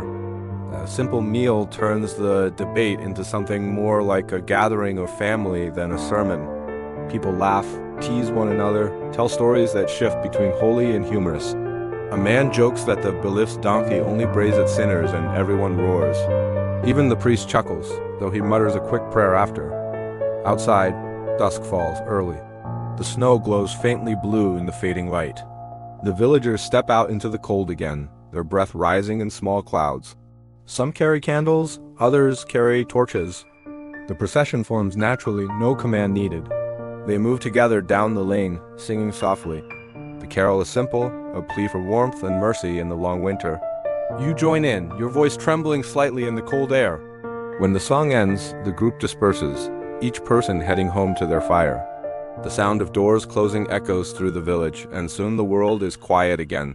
You linger a moment, watching the last candle light fade behind frosted windows. The sky is a deep velvet gray. Somewhere above, the first snowflakes begin to fall. Some researchers say these mid-festival gatherings were a form of communal therapy, a way to weave faith into everyday survival. Whether that is true or not, you sense something healing in the act of coming together to wonder aloud. Even doubt feels safer when shared. You walk home slowly, your boots crunching softly in the snow. When you reach your cottage, the holly over the door rustles in the breeze, as if whispering a secret. Inside, the fire has died down again. You kneel to feed it new wood, watching the flames flare back to life. For a moment, you listen to the wind outside. Its low moan like a distant voice. You think of the old woman's black bird, of the man's dream of glowing bread, of your own quiet questions. The flames flicker, and in their movement you almost see faces forming, stories trying to tell themselves. Then they fade and only the light remains. You stretch out near the warmth, feeling the last tension of the day slip away. The air smells of wood smoke and faint pine. Your thoughts grow slow and heavy like snow settling on a roof. Whatever waits beyond this winter, for now, you are safe inside it. The days now begin to blend together. Morning arrives softly, the air thick with mist, and the faint sound of crows echoes from the bare trees beyond the fields. You wake to the slow crackle of the hearth and the smell of smoke in the air. Christmas has not ended yet. It stretches into what everyone calls the 12 days, a span of celebration and stillness before work begins again. You step outside, pulling your cloak tight. Frost clings to every branch and the roofs sparkle under the dim sunlight. The village feels quieter now, as if the world itself is resting after so much noise and joy. A few children chase each other through the snow, their laughter faint. Dogs bark lazily, too cold to run. It feels peaceful in a way that almost makes you forget the hardship that waits beyond winter. According to old calendars, the 12 days of Christmas were a sacred interval, a time between worlds when the old year faded, but the new one had not yet begun. Work was forbidden, and people filled the gap with food, prayer, and small rituals. The peasants believed these days held a kind of power when spirits wandered freely, and the future could be shaped by small acts. Inside the cottages, the rhythm of celebration continues. Though slower now, families gather to eat leftovers from the great feast. Pies are reheated, bread softened over the fire, ale thinned with water to make it last. The talk is easy, filled with memories of the festival, with laughter about who sang worst or who fell asleep before the last carol ended. The hunger that haunted autumn seems forgotten for a while. A curious custom repeats every morning. The first person to stir the fire must whisper a blessing over the flame. Keep us warm and kind till spring returns. If the fire catches quickly, it means good fortune. If the smoke turns black, it warns of illness to come. You take your turn one morning, breath held, watching the flame flicker uncertainly before it leaps to life. A sigh of relief escapes you. The priest visits often during these days, reminding people to balance celebration with gratitude. He brings stories of saints and miracles, his voice steady and soothing. Some listen, some doze, and others glance toward the door, thinking of the chores they are forbidden to do. He does not scold them. He knows that faith needs rest as much as it needs prayer. In the evenings, groups of neighbors wander from house to house, carrying small lanterns carved from turnips. They sing songs that change slightly with each cottage, verses added or forgotten as the ale flows. You join one such procession, the cold air stinging your cheeks. A boy ahead of you holds a bell that he rings between songs. The sound carries far across the frozen fields, clear and bright. It's well recorded in medieval accounts that these nightly rounds served both devotion and mischief. The singers blessed homes, but also begged for drink, threatening to sing the song of sorrow if turned away. It was half charm, half challenge. The villagers, not wishing for bad luck, always offered something: bread, ale, or a bit of fat for the fire. As you walk through the snow, you notice the stars shimmering above, sharper now that the clouds have cleared. Someone begins a new carol one you've never heard. Its refrain speaks of warmth hiding under the cold, of kindness buried but not lost. The melody catches in your mind and stays even after the voices fade. A strange little tradition follows when you return home. Before sleeping, people take a piece of bread, dip it in ale, and leave it by the window for wandering souls who might pass in the night. They say the dead visit during the 12 days, checking on their families. No one truly knows whether to believe it, but no one dares to forget. You set your piece of bread carefully on the sill. Some scholars suggest that these days of extended celebration were as much about fear as joy. The turning of the year was uncertain, a time when people looked anxiously toward the unknown. Filling the nights with fire and music kept that fear at bay. Watching the candle flicker beside your window, you feel the truth of that. By the fifth night, the rhythm of the festival has changed again. The laughter is softer now, the songs fewer. People speak of chores waiting once the holy days end. Fields to mend, tools to sharpen, debts to pay. Yet no one seems eager to move too quickly. There is comfort in this pause, this fragile pocket of time that belongs to everyone equally. Before sleeping, you step outside once more. The snow has stopped, and the moon casts a silver path across the fields. You can see faint trails of smoke rising from each roof, the heartbeat of the village. The air smells clean, edged with wood and frost. For a moment, you imagine the entire world holding its breath. Researchers still discuss whether the 12 days were truly a unified festival or a patchwork of older customs stitched together over centuries. Whatever their origin, they served one perfect purpose: to remind people that even in the darkest part of the year, life could pause without breaking. You return inside and settle by the fire.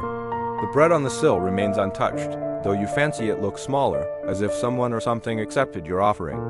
The idea makes you smile rather than shiver. You close your eyes, listening to the faint whistle of wind through the chimney. The world outside waits, patient, frozen, kind for now. The morning dawns pale and windless. You wake to the sound of hooves crunching on the frozen lane. Looking through the narrow window, you see a procession of riders approaching from the east. Their cloaks trimmed with fur, their banners limp in the cold air. It takes you a moment to understand what you are seeing. The lord of the manor is coming to visit. You hurry to dress, pulling on your thickest tunic. Outside, the villagers are already gathering, faces flushed from the cold and excitement. The lord's men ride ahead, their horses steaming, their armor glinting faintly beneath the gray sky. Behind them, a cart creaks under gifts of meat, flour, and wine. At its center sits a figure in a heavy cloak of blue wool, his gloved hands resting on his knees. He does not smile, but his presence alone feels larger than life. It is well recorded in household accounts that lords often visited their villages during the 12 days, both to show generosity and to remind their tenants of duty. Gifts were given, but rents were quietly discussed. Favors were bestowed, but power reaffirmed. What looked like kindness was often politics dressed in velvet. The priest meets the procession first, bowing deeply. The villagers follow, though not everyone kneels. A woman beside you mutters that her husband has worked the Lord's fields for years without ever seeing him. Still, when the steward begins to hand out small coins and bits of cloth, hands reach eagerly forward. Gratitude and resentment often share the same breath. A curious little custom unfolds as the Lord dismounts. The bailiff presents him with a round loaf of bread sprinkled with salt, a symbol of peace between master and people. He breaks it, hands a piece back, and the crowd cheers. The gesture is practiced and polite, but you notice how quickly the villagers hide their half behind their backs, as if fearing it might be taken again. Inside the manor hall, a feast has been prepared for the Lord and his men. You and the others wait outside, stamping your feet to stay warm, listening to the muffled sound of music from within. Every so often, a servant emerges with a tray of leftovers for the villagers. Roasted meat, bread, cups of watered wine. It is more than most will taste again until next winter. The generosity feels genuine in the moment, though you know it comes at a cost. According to an old chronicle from Kent, peasants often use such visits to plead small favors, permission to gather wood, forgiveness for unpaid rent, or the chance to buy an extra acre. The Lord would listen, nodding gravely, making promises that might or might not survive the journey back to his keep. Today you see the same scene unfold. A farmer steps forward, bowing low, his hat in his hands. The Lord listens, then smiles faintly. "We will see," he says, which means both yes and no. The atmosphere shifts when the musicians step outside. A pair of them, fiddler and drummer, begin to play for the crowd. Children clap their hands and the villagers form a ring, dancing in the snow. The Lord watches from the doorway, his expression unreadable. Then, perhaps moved by the music, he tosses a coin into the air. A boy catches it and cheers. And suddenly the whole square fills with laughter again. One peculiar superstition circulates among the villagers. Whoever catches the Lord's first coin of the year will have luck until the next winter. The boy's mother presses it to her lips and pockets it quickly. "For the house," she whispers. Whether or not it brings luck, it certainly brings pride. As the afternoon fades, the Lord remounts his horse.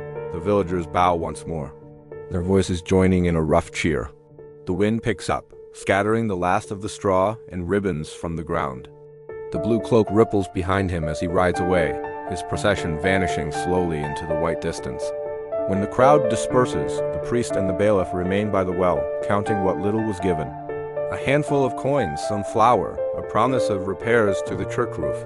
It is more than nothing. You watch them for a moment, then turn toward home, your boots heavy with snow. Some researchers still puzzle over whether these lordly visits were truly acts of benevolence or performances designed to remind the poor of their place. Perhaps both are true.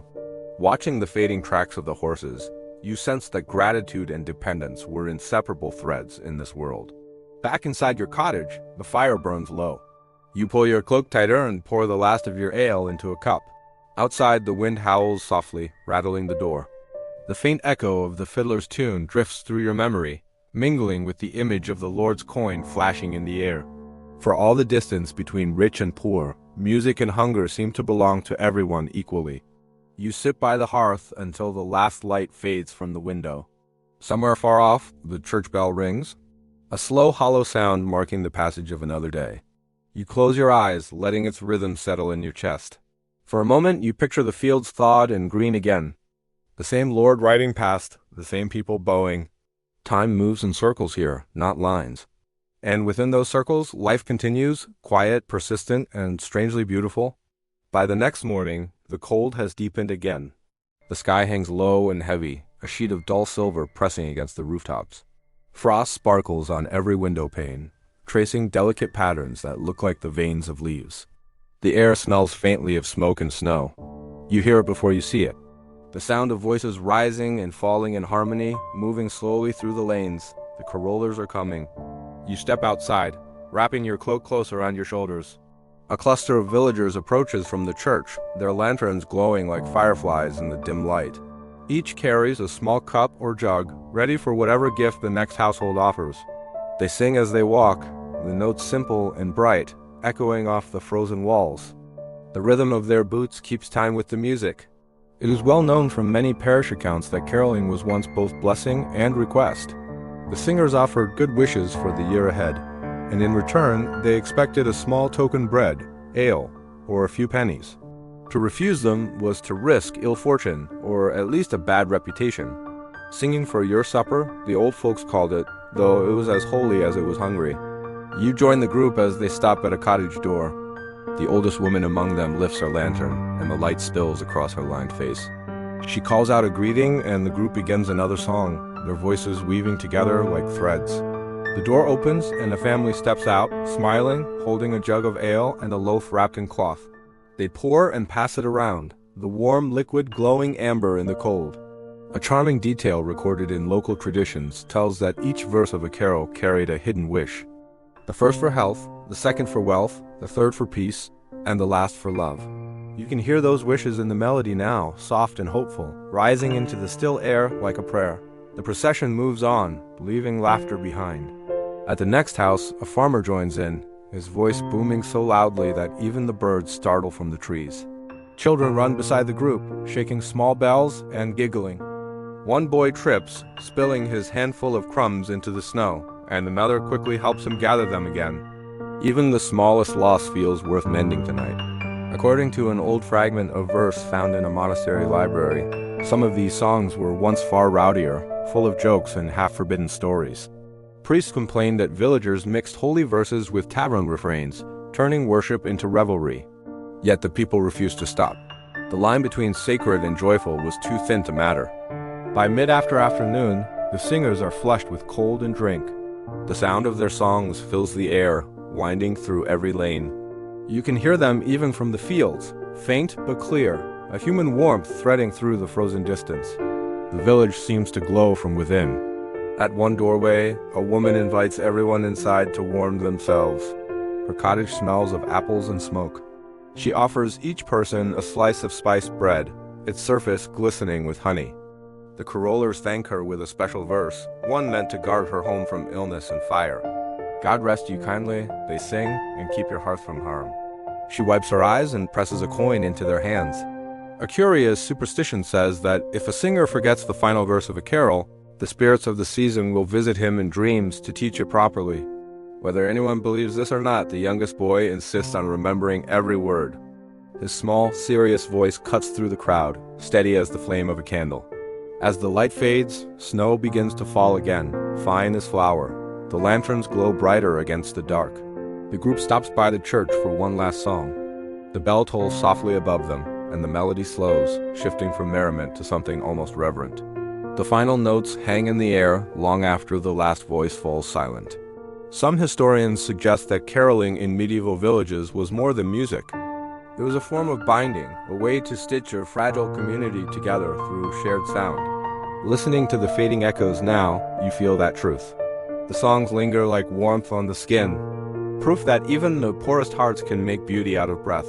When the carollers finally disperse, you walk home through the quiet lane. The snow muffles every sound except the faint crunch of your boots. A few lanterns still flicker in doorways. And from inside one cottage, you hear someone humming the tune again, softer this time, almost like a lullaby. At home, you sit by the hearth, lighting a small candle and setting it near the window, just as your mother once did. The flame wavers gently, casting golden light across the room. Outside, the snow continues to fall, silent and endless. You sip the last of the ale given by the singers, and close your eyes. The taste of honey and smoke lingers on your tongue. It remains uncertain to scholars whether the songs of this time were acts of worship, rebellion, or both. But perhaps the answer does not matter. What endures is the sound, the human voice rising through the cold, defying the silence, reminding the night that it is still alive. The snow has turned to a thin crust of ice by morning, glinting like broken glass in the faint sunlight. The air feels sharper now, quieter too. It is the day of O's when the villagers gather near the old stone cross in the square to swear peace for another year. Every cough, every murmur echoes off the frozen walls. This is not a feast day, not a prayer, but something older, weightier. A ritual to keep neighbors from turning against one another once the long cold ends. You pull on your cloak and join the slow-moving crowd. The cross stands at the center of the village, worn smooth by generations of hands. Its base is dusted with snow, its edges chipped from time and frost. The priest waits beside it, holding a book that looks too fragile for this cold. The bailiff stands nearby, his breath rising in white clouds, looking more nervous than holy. According to memorial rolls from the 14th century, These midwinter oath gatherings were part law, part ceremony. Each household had to appear, not to worship, but to confirm their loyalty to the Lord, to the church, and to one another. It was a way of resetting the fragile balance of peace. After weeks of revelry and drink, the crowd forms a circle. The priest raises his hand for silence. His voice carries easily in the still air, deep and deliberate. He begins by reciting names, calling each family in turn. When yours is spoken, you step forward and place your hand on the cold stone of the cross. It burns with frost against your skin. I keep the peace, you say, repeating the words he gives you.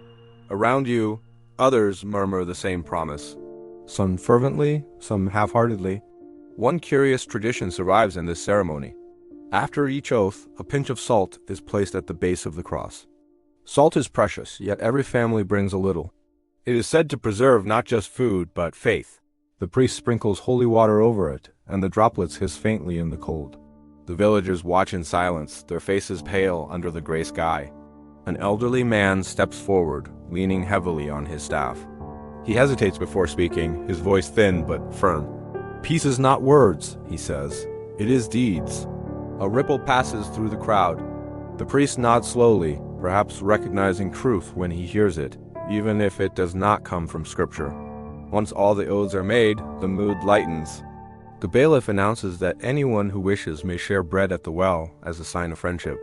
Women unwrap loaves still warm from the hearth. The smell of yeast fills the square, rich and comforting.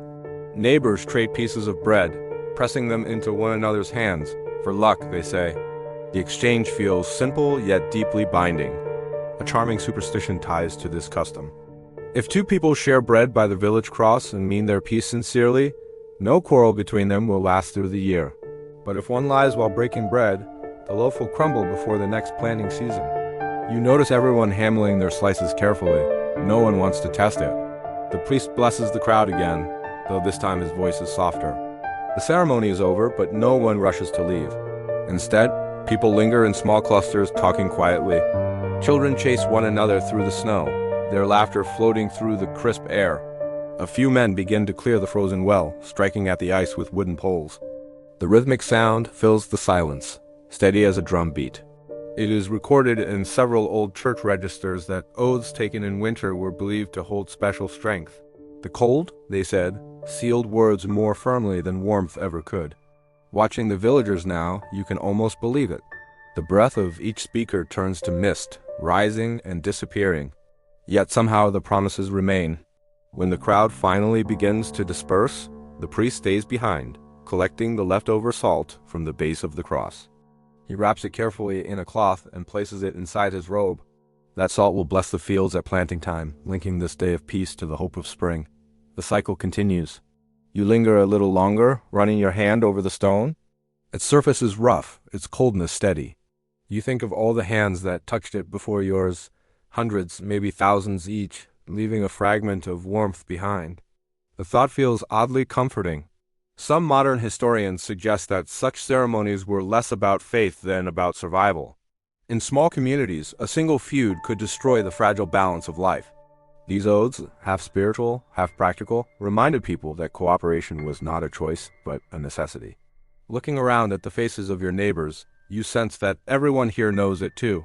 By afternoon, the clouds begin to thin. The light turns golden, faint, but soft. You walk home through the snow, your feet crunching in the hush. Smoke rises from every chimney, curling lazily into the cold air. The village looks calm, almost content. Inside, the fire waits. You sit beside it, rubbing your hands together, thinking of the bread you shared and the words you spoke. Whether they carry divine power or not, they feel solid inside you. A small warmth against the chill. Outside, the wind sighs gently around the eaves, and the sound feels less like a warning and more like a promise kept. The following evening arrives with a strange charged quiet. The air feels heavier, and the snow underfoot seems to muffle even the sound of breathing. Torches flare at the edge of the village, their light turning the frost to gold. Tonight is a night for masks. A night when the living pretend to be spirits. When the villagers trade faces and names to confuse the darkness that prowls between the years. The mumming play is about to begin. You walk toward the square, your cloak brushing against drifts of snow. The smell of pitch and smoke fills the air as men light more torches along the lane. A crowd has already gathered, their laughter soft and uncertain. A rough stage has been built beside the well, just a few planks laid on barrels, but it looks grand enough in the flickering light. Someone beats a drum to gather attention. It is well recorded in local chronicles that mumming plays were part theater, part ritual, performed during Christmastide and the turning of the year. The players wore disguises and acted out scenes of death and rebirth, usually ending in a clumsy miracle or a loud resurrection. No one knew exactly where the custom began. Some said it was a Christian story of sin and salvation. Others whispered it was older still, a remnant of forgotten winter rites. The first actor steps forward, wrapped in an old cloak turned inside out, his face painted white with soot around the eyes. He bows dramatically, earning a laugh from the crowd. "Good evening, friends and foes alike," he shouts. "For tonight the dead rise to remind the living how to live." Applause erupts and the play begins. One curious custom of the mummers is that they never speak their real names while in costume. They are only the parts they play. The king, the fool, the knight, the devil, and the doctor. To break character is bad luck. You watch as the fool dances clumsily, jangling a belt of tin bells around his waist. The devil enters next, brandishing a wooden pitchfork and howling so loudly that children hide behind their parents' legs. The laughter that follows is relieved and loud. The story unfolds in chaos. The knight boasts of courage. The devil challenges him. The king orders a duel, and before long, the knight lies dead on the snow. The crowd gasps, even though everyone knows what comes next. The doctor appears, a pot of ale in one hand and a bundle of herbs in the other. "Fear not," he declares, "for no man truly dies when there's drink enough to wake him." He pours ale over the fallen knight's lips, and after a few dramatic twitches, the man jumps to his feet to cheers and clapping. According to several surviving scripts from medieval mumming plays, this moment of resurrection was the heart of the performance. It was not just humor, but hope. A promise that even in the coldest winter, life could return. Watching the villagers now, you understand why the story endures. Laughter, faith, and survival all blur together under torchlight. A delightful oddity occurs when the fool turns toward the priest, who stands in the crowd trying not to smile. "Bless us, Father," the fool calls, "for we have sinned in advance." The audience erupts with laughter. Even the priest laughs, then shaking his head. The boundary between sacred and ridiculous has melted completely. A few of the villagers join in spontaneously, pulling scarves over their faces and leaping into the circle. They improvise lines, pretending to be wandering ghosts, demanding a share of ale. The actors respond with mock blessings, sprinkling them with snow as though it were holy water. The scene collapses into laughter, but no one minds. In this small chaos, every heart feels light again. Some researchers have argued that mumming was more than entertainment. It was a communal charm against despair by enacting death and revival. Villagers turned fear into farce. The devil was tamed with jokes. Mortality was mocked until it lost its edge. You can feel that truth in the air tonight. The torches flicker. Faces glow, and for a few hours the village belongs to joy. When the play ends, the crowd claps and throws bits of bread and nuts to the players. The mummers bow, their painted faces gleaming with sweat and snow. Someone starts another drum beat and the people begin to dance in the open space, stamping their feet to stay warm. The rhythm fills the night. The fool leads the way, spinning wildly, his bells jingling with every step. As the celebration fades, the torches burn lower. One by one, families drift home through the snow. You linger near the stage, watching the actors remove their masks. Without the paint and the soot, they look ordinary again. Farmers, herdsmen, neighbors. The transformation feels like magic in reverse. It remains uncertain among historians whether these plays were born from ancient pagan rites or simple peasant humor. What is clear is that they gave people a voice when life offered little else. In laughter, they found defiance. In pretending to die, they remembered how to live. You walk home through the darkness, the echoes of drums still faint behind you. The snow crunches beneath your boots, and the air feels strangely clear, as if the world has been washed by laughter. When you reach your door, you pause and look back. The last torch by the well still burns, its flame small but steady, flickering against the night. It seems to breathe, alive and stubborn, like the heart of the village itself. The snow outside has softened overnight, turning to slush that glistens under a dim sky. You wake to the familiar scent of smoke, bread, and something sweet cooking on the hearth. Today, the air in the cottages hums with the sound of women's voices, overlapping like birdsong. The men have gone to check the animals, leaving the houses in their wives' command. This is their realm now, and it smells of cinnamon, gossip, and heat. You rise and step outside, the cold biting your face, and see women moving briskly from cottage to cottage, skirts tucked up, hands red from kneading and scrubbing. The feast days may have slowed work for the men, but the women's labor never really ends. They rule the fires that keep the village alive. Without them, no bread would rise, no stew would simmer, no warmth would hold through the night. It is well recorded in household accounts that women in medieval villages were the keepers of both hearth and law. They measured time not by the priest's sermons, but by the rhythm of boiling pots and turning seasons. Their work was invisible in the eyes of history, but in practice it was the pulse of life itself. Inside one cottage, you see a group of women gathered around the fire. The air is thick with steam and laughter. A large pot bubbles in the center, filled with what smells like mutton, onions, and herbs. A young woman sprinkles in a pinch of salt with a flourish. "For love," she says, and everyone laughs. The older woman beside her, her hair streaked with gray, stirs slowly and replies, "For patience, I'd say."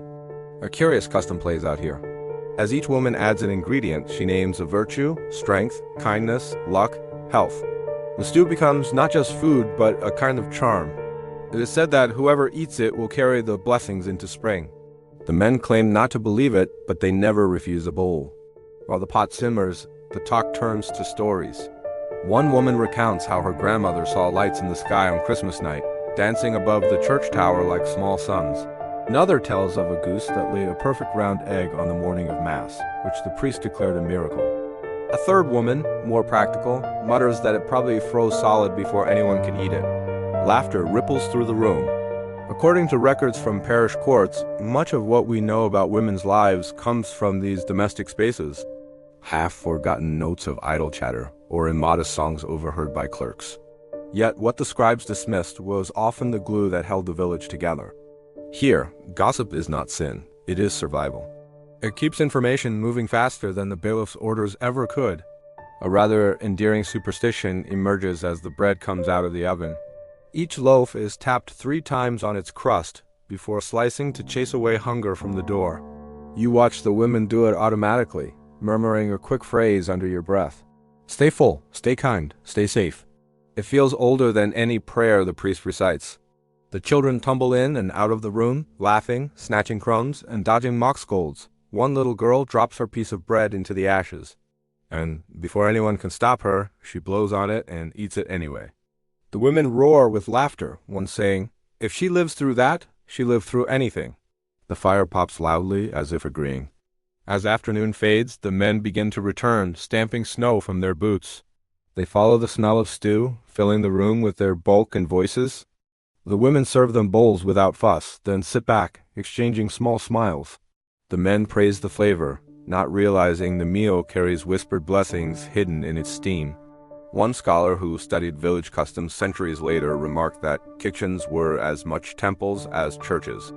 Around every fire, decisions were made, alliances forged, and small acts of rebellion passed as recipes. Watching the women tonight, you understand that truth completely. Their laughter holds more authority than any sermon. When the meal is done, the children drift to sleep near the hearth, their faces warm and content. The men move outside to smoke and talk of fields and taxes. Inside, the women remain, their conversation turning low and thoughtful. One asks whether the year ahead will bring good harvests. Another answers, it depends on whether we remember to sing while we work. The oldest woman reaches toward the fire, tossing in a handful of dried herbs. The flames flare green for a heartbeat. "For health," she whispers almost too softly to hear. The others nod, their faces lit by the glow. It is not magic exactly, but something close. Faith built from repetition, hope shaped by habit. Outside the wind rises, whistling faintly through the eaves. You feel its cold touch even by the hearth, but it cannot drown the warmth in this room. The women continue to talk, their voices weaving through the crackle of the fire. It remains uncertain among historians how much of these customs were superstition and how much practical wisdom disguised as charm. What matters is that they worked meals filled stomachs, stories filled hearts, and laughter filled the dark. When the last pot is cleaned and the fire settles, you step outside. The night smells of smoke and baking. A faint light glows in every window. Small fires guarding the village against the cold.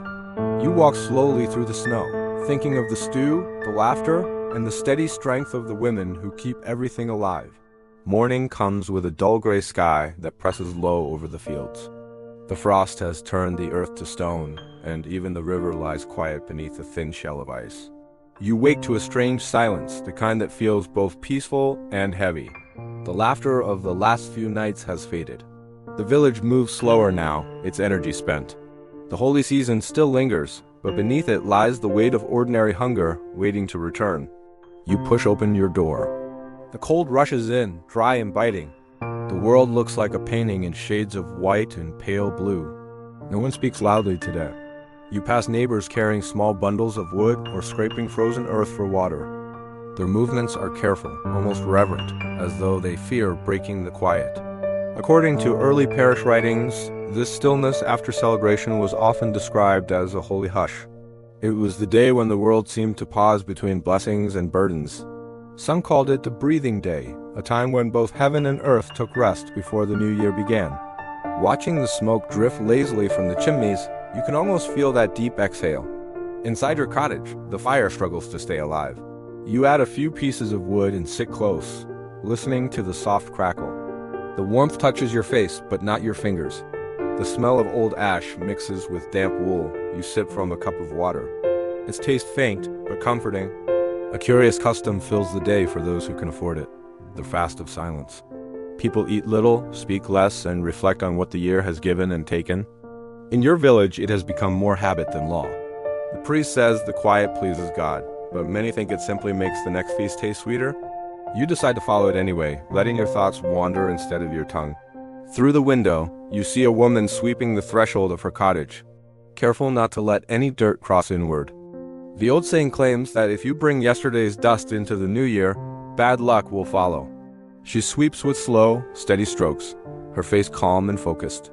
Small rituals like hers keep the world stitched together. By noon, snow begins to fall again, soft and endless. It blurs the boundaries between roofs and fields, turning everything into a single silent plain. Children stay indoors, huddled by the fires, the streets empty for once. No one calls or sings or argues. It feels as if the whole village has been folded into one long sigh. You step outside anyway, boots sinking into the fresh snow. The sound of your steps feels loud in the emptiness. The only other movement comes from a small figure near the churchyard.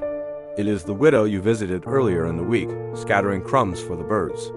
They flutter around her in a dark cloud, wings brushing against her hands. Even the smallest must eat, she says softly when she sees you. Her voice sounds thin in the cold air. According to an account written by a monk in the 15th century, some villagers believed that feeding animals during the 12 days brought blessings to the giver. The creatures, they said, carried those blessings upward on invisible wings. True or not, the sight of the widow and her birds feels right, like a prayer made without words. As the light fades, you return home. The sky glows faintly pink where the sun sinks behind the trees. The first stars appear, trembling above the horizon. Inside, the fire has died to coals, glowing like buried rubies. You kneel to stir them and watch the sparks leap into the air, tiny and bright. A rather tender tradition accompanies this night. Before sleeping, each family burns a small bundle of herbs in the hearth, rosemary for memory, sage for strength, and a sprig of holly to guard against misfortune. The smoke fills the cottage with its sharp, clean scent. You close your eyes, breathing it in, imagining it driving the stale air of the year away. Some scholars think these customs were remnants of older solstice rites, stripped of their pagan names, but not their meaning. Others argue they were simply acts of cleanliness and comfort. Whatever their origin, the feeling they leave behind is one of quiet renewal. The village is utterly still now. Outside, snow covers every roof, every fence, every field. The moon rises pale and cold, turning the world to silver. You sit by the fading fire, your mind empty and calm. There's nothing to do, nothing to fix, only to wait. In that waiting, you find a strange kind of peace. The silence no longer feels heavy, but gentle, like a blanket drawn over a sleeping body.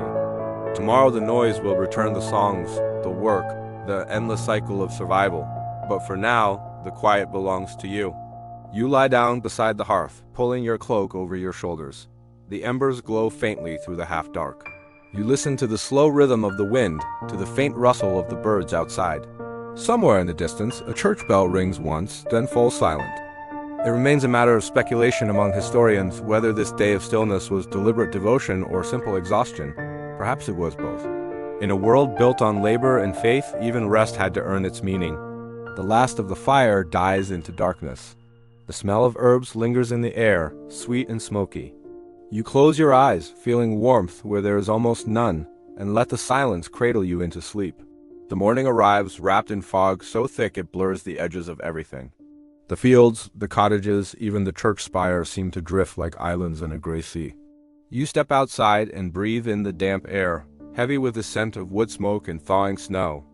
The quiet feels fragile, as if one sharp sound could break it. The days of festival are nearly gone now, and with them comes the slow return of work.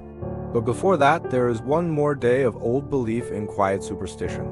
In every cottage, people watch the signs of the morning with careful eyes. If the first fire burns cleanly, it means good fortune. If the first loaf cracks in the oven, someone will fall ill. You find your neighbors already reading omens into the smallest things.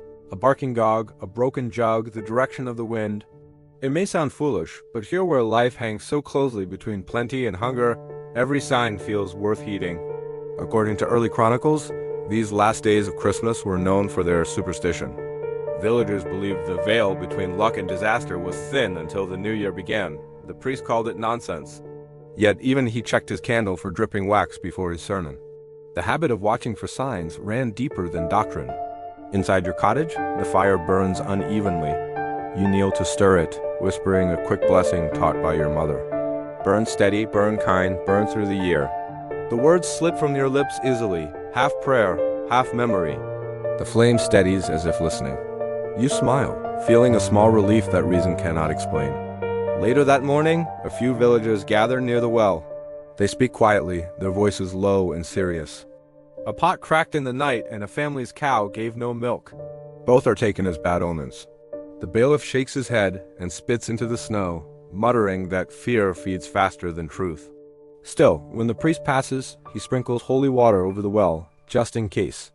A curious little tradition comes into play today. People leave a small piece of bread or cheese at their doorstep before dusk. They say it pleases the kind ones, unseen spirits who guard home from misfortune. If the food is gone by morning, luck will follow. If it remains, someone has offended the invisible guests. You place your own piece carefully on the step, half amused and half anxious. As the day continues, small accidents feed the talk. A woman drops a bowl, and it shatters across the floor. A child finds a bird dead against the doorframe. A cart loses a wheel on the icy road. Each event draws murmurs of meaning. It's the year turning, someone says. The world shakes loose its dust before the new begins. It is recorded in an old collection of parish folklore that peasants believed the earth itself could speak during these days. If only one listened at midnight. Some claim to have heard it sigh or murmur under the snow, a voice too deep for words. You wonder if it is true, or if people simply heard the cracking of ice and gave it meaning. Either way, the idea stays with you. By late afternoon, the fog begins to thin. The sky opens in streaks of pale gold.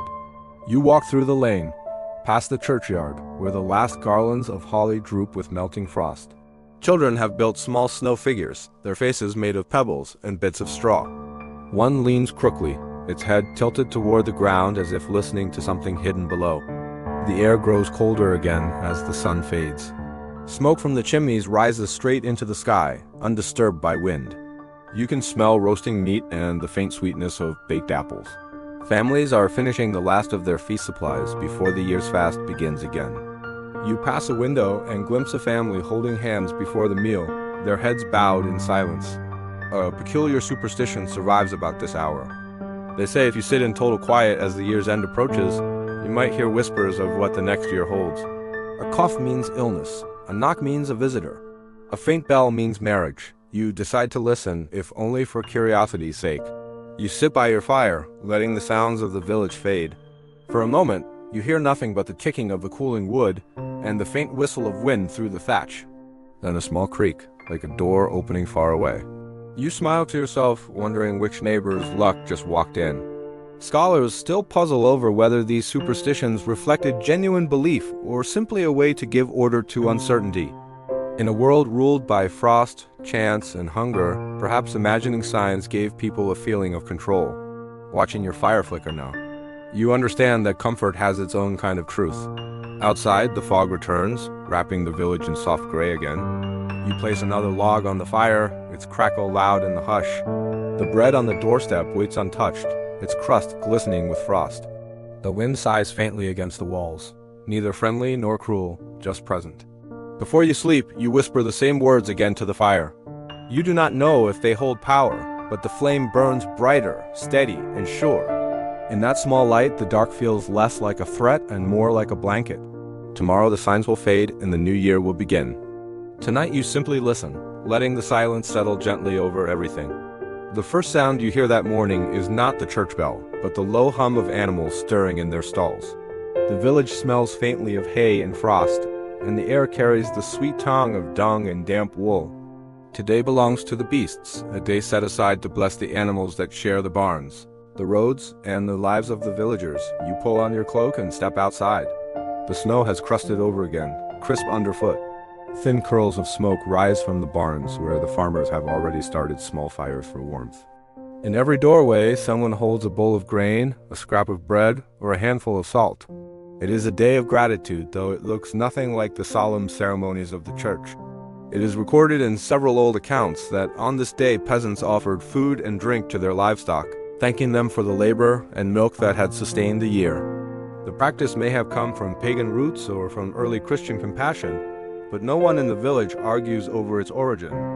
Tradition is reason enough. You follow the others to the main barn near the square. The animals snort and stamp as people enter, the warm, moist air steaming in clouds. The cows are brushed and garlanded with bits of ivy.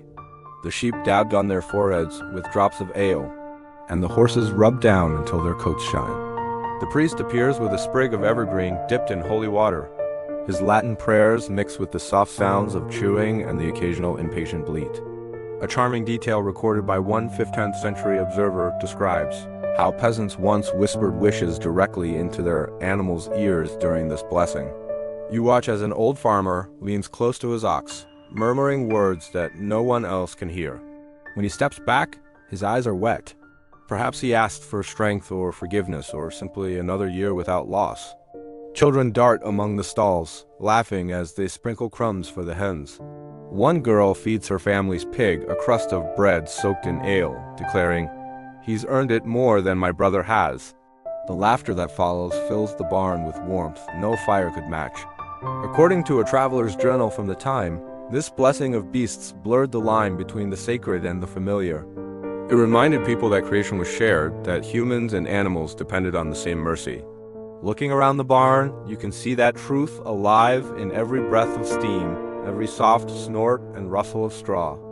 Outside, the men lead the animals one by one around the church, circling it 3 times. A sound of hooves and bells echoes across the frozen fields. Each circuit, they say, protects the herd from sickness for another year. The priest follows, muttering prayers and shaking his evergreen branch. Drops of holy water freeze as they fall, tiny beads of glass on the animals' coats. A curious superstition lingers about this ritual. If any beast refuses to complete the 3rd circle, it means the creature will not live to see next winter.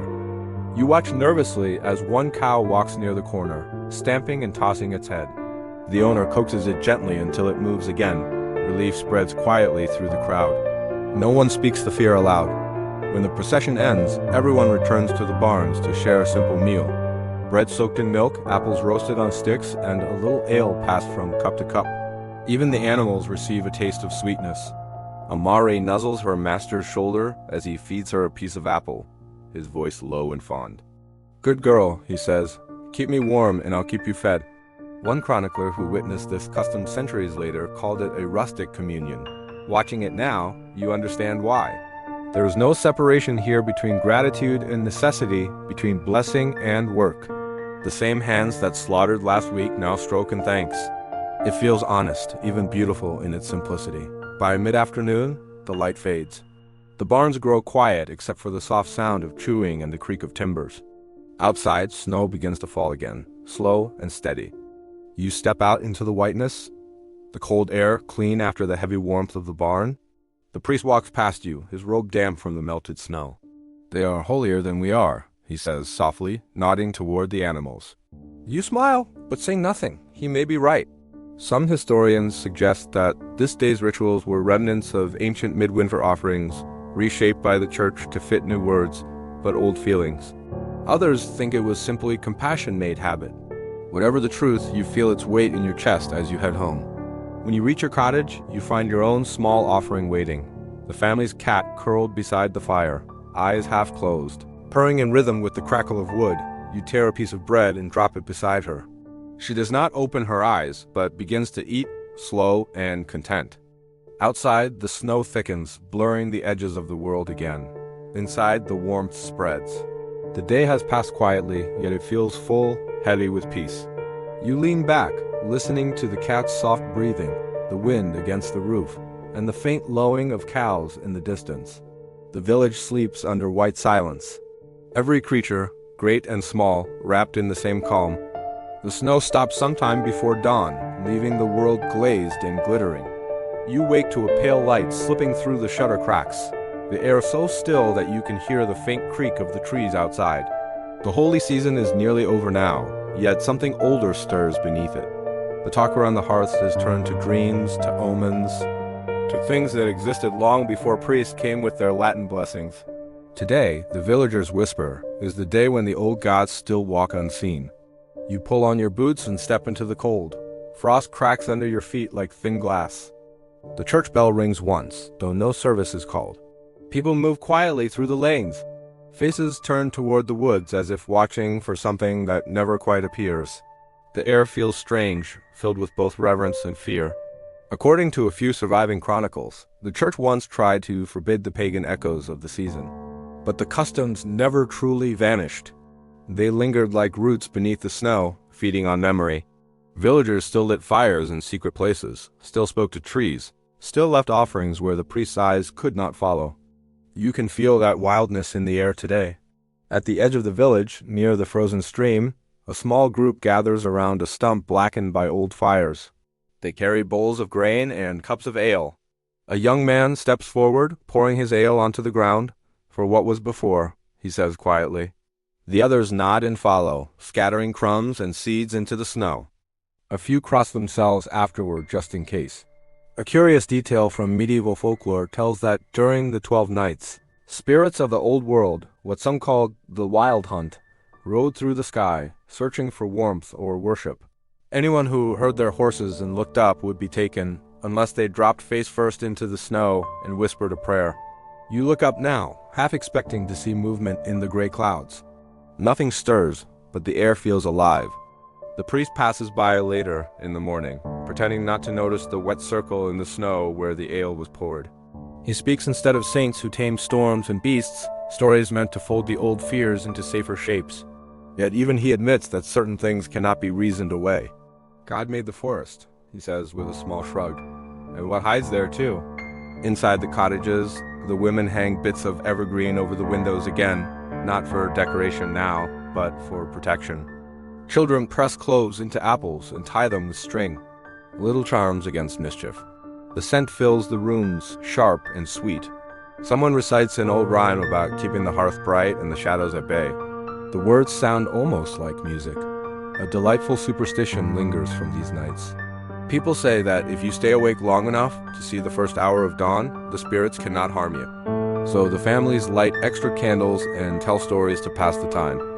You join one such gathering, sitting near the hearth as an old woman recounts a tale of the river that once froze around a traveler as heart. Her voice trembles not from age but from memory.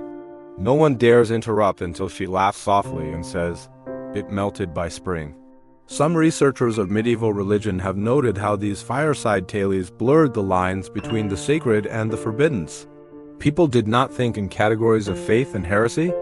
They lived in both worlds at once, trusting whatever kept them warm and safe through the cold. Listening now, you understand how belief is not always something learned, but something felt in the bones. Outside, the wind begins to rise. It rattles the shutters and hums through the thatch. The fire flickers, then steadies. You glance toward the door, half expecting it to open on its own. A dog whines softly, ears pricked toward the sound. The old woman nods. Calm? It's just the riders passing, she murmurs. No one questions her. When the wind dies, the air feels softer, almost kind. Someone adds another log to the fire. The flames leap higher, filling the room with golden light. You sip from a cup of warm ale, feeling its sweetness spread through your chest. For a moment, you forget the fear and remember only the warmth. It remains uncertain among historians how much of these lingering customs truly came from pagan ritual and how much were simply peasant poetry stories shaped to give meaning to winters as dark. Whatever their origin, they remind you that faith wears many faces and all of them belong to the same human hope that life will return. Before you sleep that night, you open your door for a moment. The snow shines faintly under the moon. The air is still, yet it carries a hum as if the world itself is breathing quietly. You leave a small candle on the threshold, its flame trembling in the cold, and whisper a few words you half remember from childhood. The light flickers, but does not die. You stand watching until the wind takes your breath, then close the door gently. Inside, the candle's glow seeps under the frame, casting a thin line of gold on the floor. It feels like protection, fragile, but real. You lie down beside the hearth, listening to the faint crackle of the fire. Outside, the forest sighs in the dark, and somewhere deep within it, the old gods, if they still exist, keep their distance, content with being remembered. The morning sky opens wide and colorless. A pale sheet stretched across the horizon. The snow has stopped, but the air holds its breath. You wake to the smell of smoke and the distant sound of metal striking metal. The men are already outside preparing the plows. It is Plow Monday, the day when the tools of the fields are blessed for the coming year, though the ground is still too hard to break. Today is about hope, not harvest. You step into the cold, pulling your cloak tight. The fields glimmer with frost, every furrow glinting like a silver line. A few men stand near the church, their hands resting on the handles of wooden plows polished smooth by years of use. The priest walks among them, sprinkling water from a clay bowl, his breath clouding the air. "May your work be light and your yield be heavy," he says, his tone more weary than solemn. It is well recorded in medieval farming manuals that this blessing of the plow marked the true end of the Christmas season. After this, the holy days were finished and labor began again. The peasants treated it with both reverence and reluctance. Work meant life, but it also meant the long grind of survival. A curious custom follows the ceremony. After the priest's blessing, the youngest men in the village pull a decorated plow through the lanes, dragging it from house to house. It is wrapped in ribbons and greenery, and at its front walks a boy dressed in scraps of bright cloth. He shakes a small bell and calls out blessings for every doorway. In return, villagers offer coins or ale to ensure good fortune for their crops. If someone refuses, the plowmen threaten to carve a furrow across the offender's doorstep. No one dares test the joke. As the procession moves through the village, laughter returns to the frozen air. The men sing a rough song, their voices deep and cheerful. You follow behind, watching as snow sprays up from their boots. A few children run ahead, pretending to guide invisible oxen. The rhythm of the chant is simple and infectious.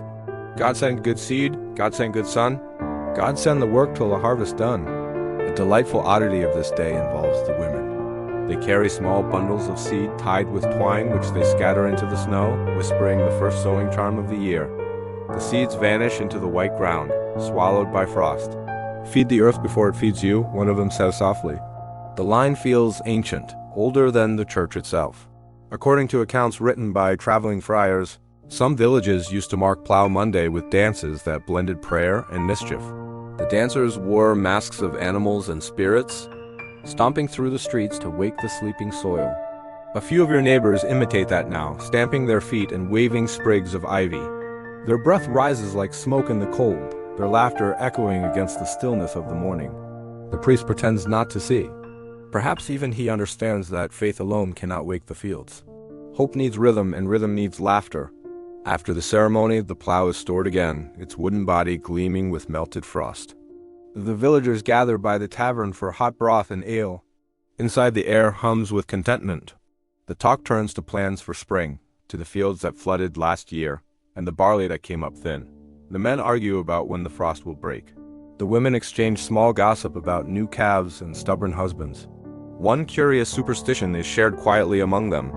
It says that if the first furrow of the year is drawn crooked, the harvest will falter no matter how hard the work. The bailiff declares that he will make that first cut himself when the thaw comes, and everyone nods solemnly. Yet someone mutters that it's not the plow's line that matters, but the heart of the one guiding it. The sentiment lingers, gentle and true. A chronicler from the 16th century once described this day as a marriage of faith and labor. Watching the villagers now, you can see why. Their devotion is not to distant saints, but to the soil beneath their feet.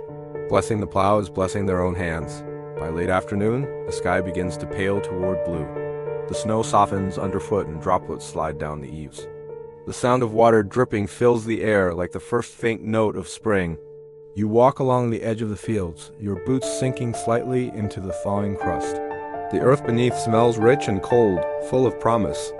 You pause at the far hedge, looking back toward the village. Smoke curls upward from the chimneys, thin and straight. In the distance, the priest stands alone near the church door, his hand resting on the plow. The sun glints weakly off the blade, turning it for a moment into something like gold. Scholars still debate whether Plow Monday began as a Christian ceremony or as a remnant of older, agrarian rites that once honored the sleeping soil. Perhaps both stories are true, intertwined like roots. What matters most is the faith in the act itself.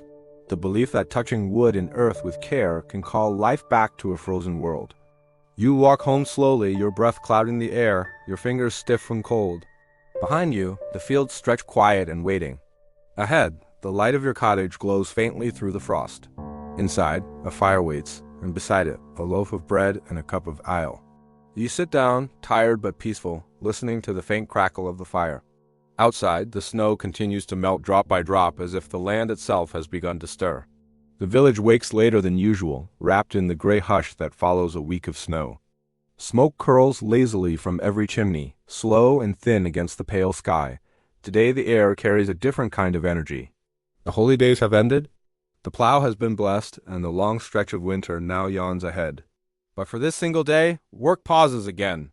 It is a day for games.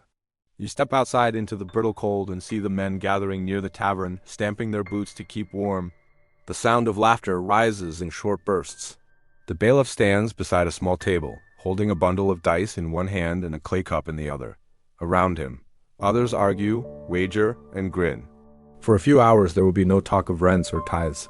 Only the rattle of dice and the ring of laughter against frozen stone. It is well recorded in parish notes, and court finds that gaming was both condemned and inevitable in these days after the festival. The church forbade dice and cards, calling them gateways to sin. Yet priests themselves were often found throwing a quick game in secret. For peasants, games were the only rebellion they could afford. The chance to play with fate when fate usually played with them. One curious custom makes the scene livelier. The first player to roll double sixes must buy a round of ale for the others. When a farmer throws the lucky number, the crowd cheers, banging their mugs together until foam spills over. The bailiff laughs and calls it divine justice. He's blessed by the saints, someone shouts, and another answers, or cursed by his purse. Beside the dice game, a circle has formed for wrestling. The ground is hard and slick with ice, making every movement risky. The crowd counts the seconds until they lunge, hands locking around shoulders, boots scraping for grip.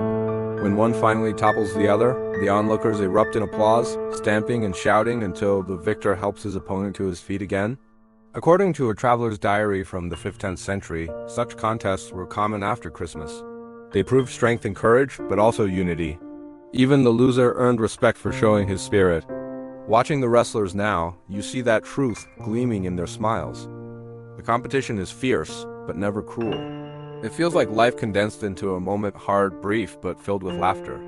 A group of women gathers near the well, playing a quieter game with bones and pebbles. They toss small stones into the air, catching them with practiced hands, their movements fast and graceful. A little girl tries to join them and drops every throw, laughing until her breath catches.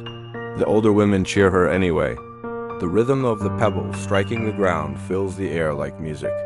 One woman hums a tune as she plays, a melody that sounds both playful and solemn. It is said, in old folk tradition, that games held during midwinter carried blessings for luck, and losing could even be a good sign. Better to lose in sport, she says, than in life. Her neighbors nod, taking the superstition as fact. By midday, the tavern door swings open and the smell of hot stew drifts into the cold. Inside, the air is thick with heat and noise. Men slap each other's backs. Women shout jokes across the room, and someone begins a song about a miller who tried to outdrink his donkey. The chorus is loud and off-key, but that only makes it better. A delightful detail preserved in a 16th century poem describes how villagers often bet not only coins but small favors. Loaves of bread, patched gloves, even promises of help in spring planting. Luck shared is luck doubled. The saying goes, "You see that in action now as a man who has lost every game smiles while the winner hands him back his wagered scarf, saying, 'You'll need this more than I will.'" Later in the afternoon, the games grow bolder. A group of boys set up a target against the wall of the tavern, tossing small bones to see who can land closest. Their laughter rings through the square. An old man tries his hand and misses entirely, declaring with mock solemnity that he will never gamble again. The crowd cheers anyway. Outside, the sun slides lower, casting long blue shadows across the snow. The voices grow softer, the energy fading into warmth and contentment. Even the bailiff relaxes, leaning against the tavern wall with a mug in his hand. For once, he looks less like an overseer and more like one of them. Some scholars still debate whether these winter games were a brief act of rebellion against authority, or simply a way to remind villagers that joy could exist within hardship. Watching the faces around you, you sense it might have been both. Play is its own kind of prayer, a small defiance against the cold and the weight of labor. When the last dice roll is done and the last song fades, people begin to drift home.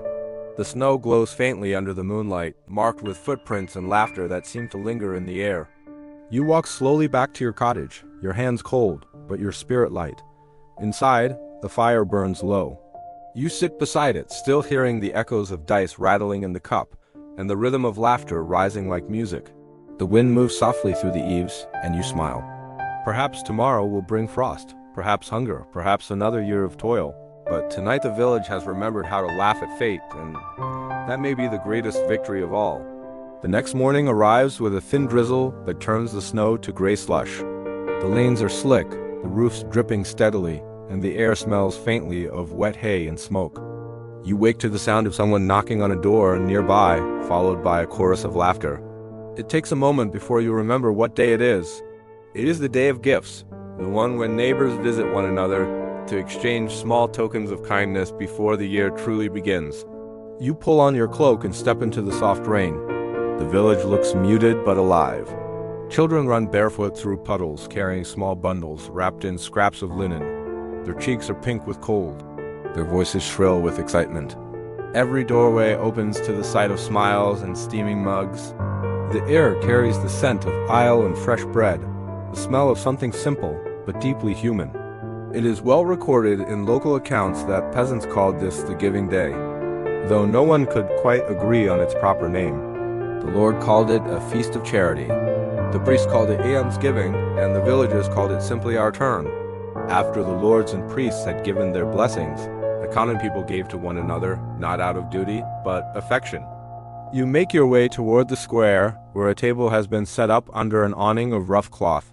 On it sits a pile of small gifts, wool mittens, tiny loaves, carved spoons, dried apples, ribbons, and a few bright pebbles polished smooth. People come and go, taking one thing and leaving another. No one guards the pile, and no one takes more than one. It is a quiet exchange of trust. A curious custom unfolds at the well. A group of girls lower their small offerings into the water on strings, letting them sink halfway before pulling them up again. They say the well spirit blesses gifts dipped in its depths. One girl's ribbon comes up caught on a small piece of ice, glittering like glass. The others squeal and call it a sign of good fortune. The priest, watching from a distance, sighs but says nothing. Inside the tavern, the warmth gathers. The smell of roasted onions fills the air, and mugs of hot cider pass from hand to hand. A fiddler plays in the corner, his tune slow and soft. Neighbors who argued in autumn now sit side by side, sharing bread. No debts today, someone says, and everyone nods. For one day the scales of fairness tip in favor of kindness. A rather lovely superstition accompanies the giving. If you give something made by your own hands, luck will return threefold. If you give something taken or borrowed, the luck will flee. You see a woman hand her friend a pair of mittens she knitted herself. The friend presses them to her chest and smiles. The gesture feels more sacred than any sermon. According to a letter written by a traveling monk, these small acts of exchange were often dismissed as rustic nonsense. Yet he admitted that no place felt warmer than a village on this day, when no door stayed closed and no hand stayed empty. Watching the scene before you, you understand that this warmth is not in the gifts themselves, but in the giving. Outside, the rain slows, turning to mist. The wood feels smooth against your palm, the kind of gift that carries more time than material. You wander the lanes as afternoon fades, seeing candles burning in every window. A few songs drift through the air, quieter now than during the feast days, but no less heartfelt. One melody sung by a group of women near the well speaks of gratitude for bread, for breath, for another morning to wake. The tune feels like the closing of a circle. A charming tradition takes place at dusk. Everyone gathers by the church with their remaining gifts. The priest says a short prayer of thanks, and then the children run forward to offer their treasures to the poor, or to travelers passing through. You see one small girl hand her only apple to a stranger wrapped in a tattered cloak. He bows his head and accepts it as though it were gold. Some historians later argued that these days of small exchange reflected the truest form of medieval charity, kindness between equals. There was no hierarchy in this giving, only the quiet understanding that everyone had something worth sharing. As the crowd disperses, you return home with the little wooden bird still in your hand.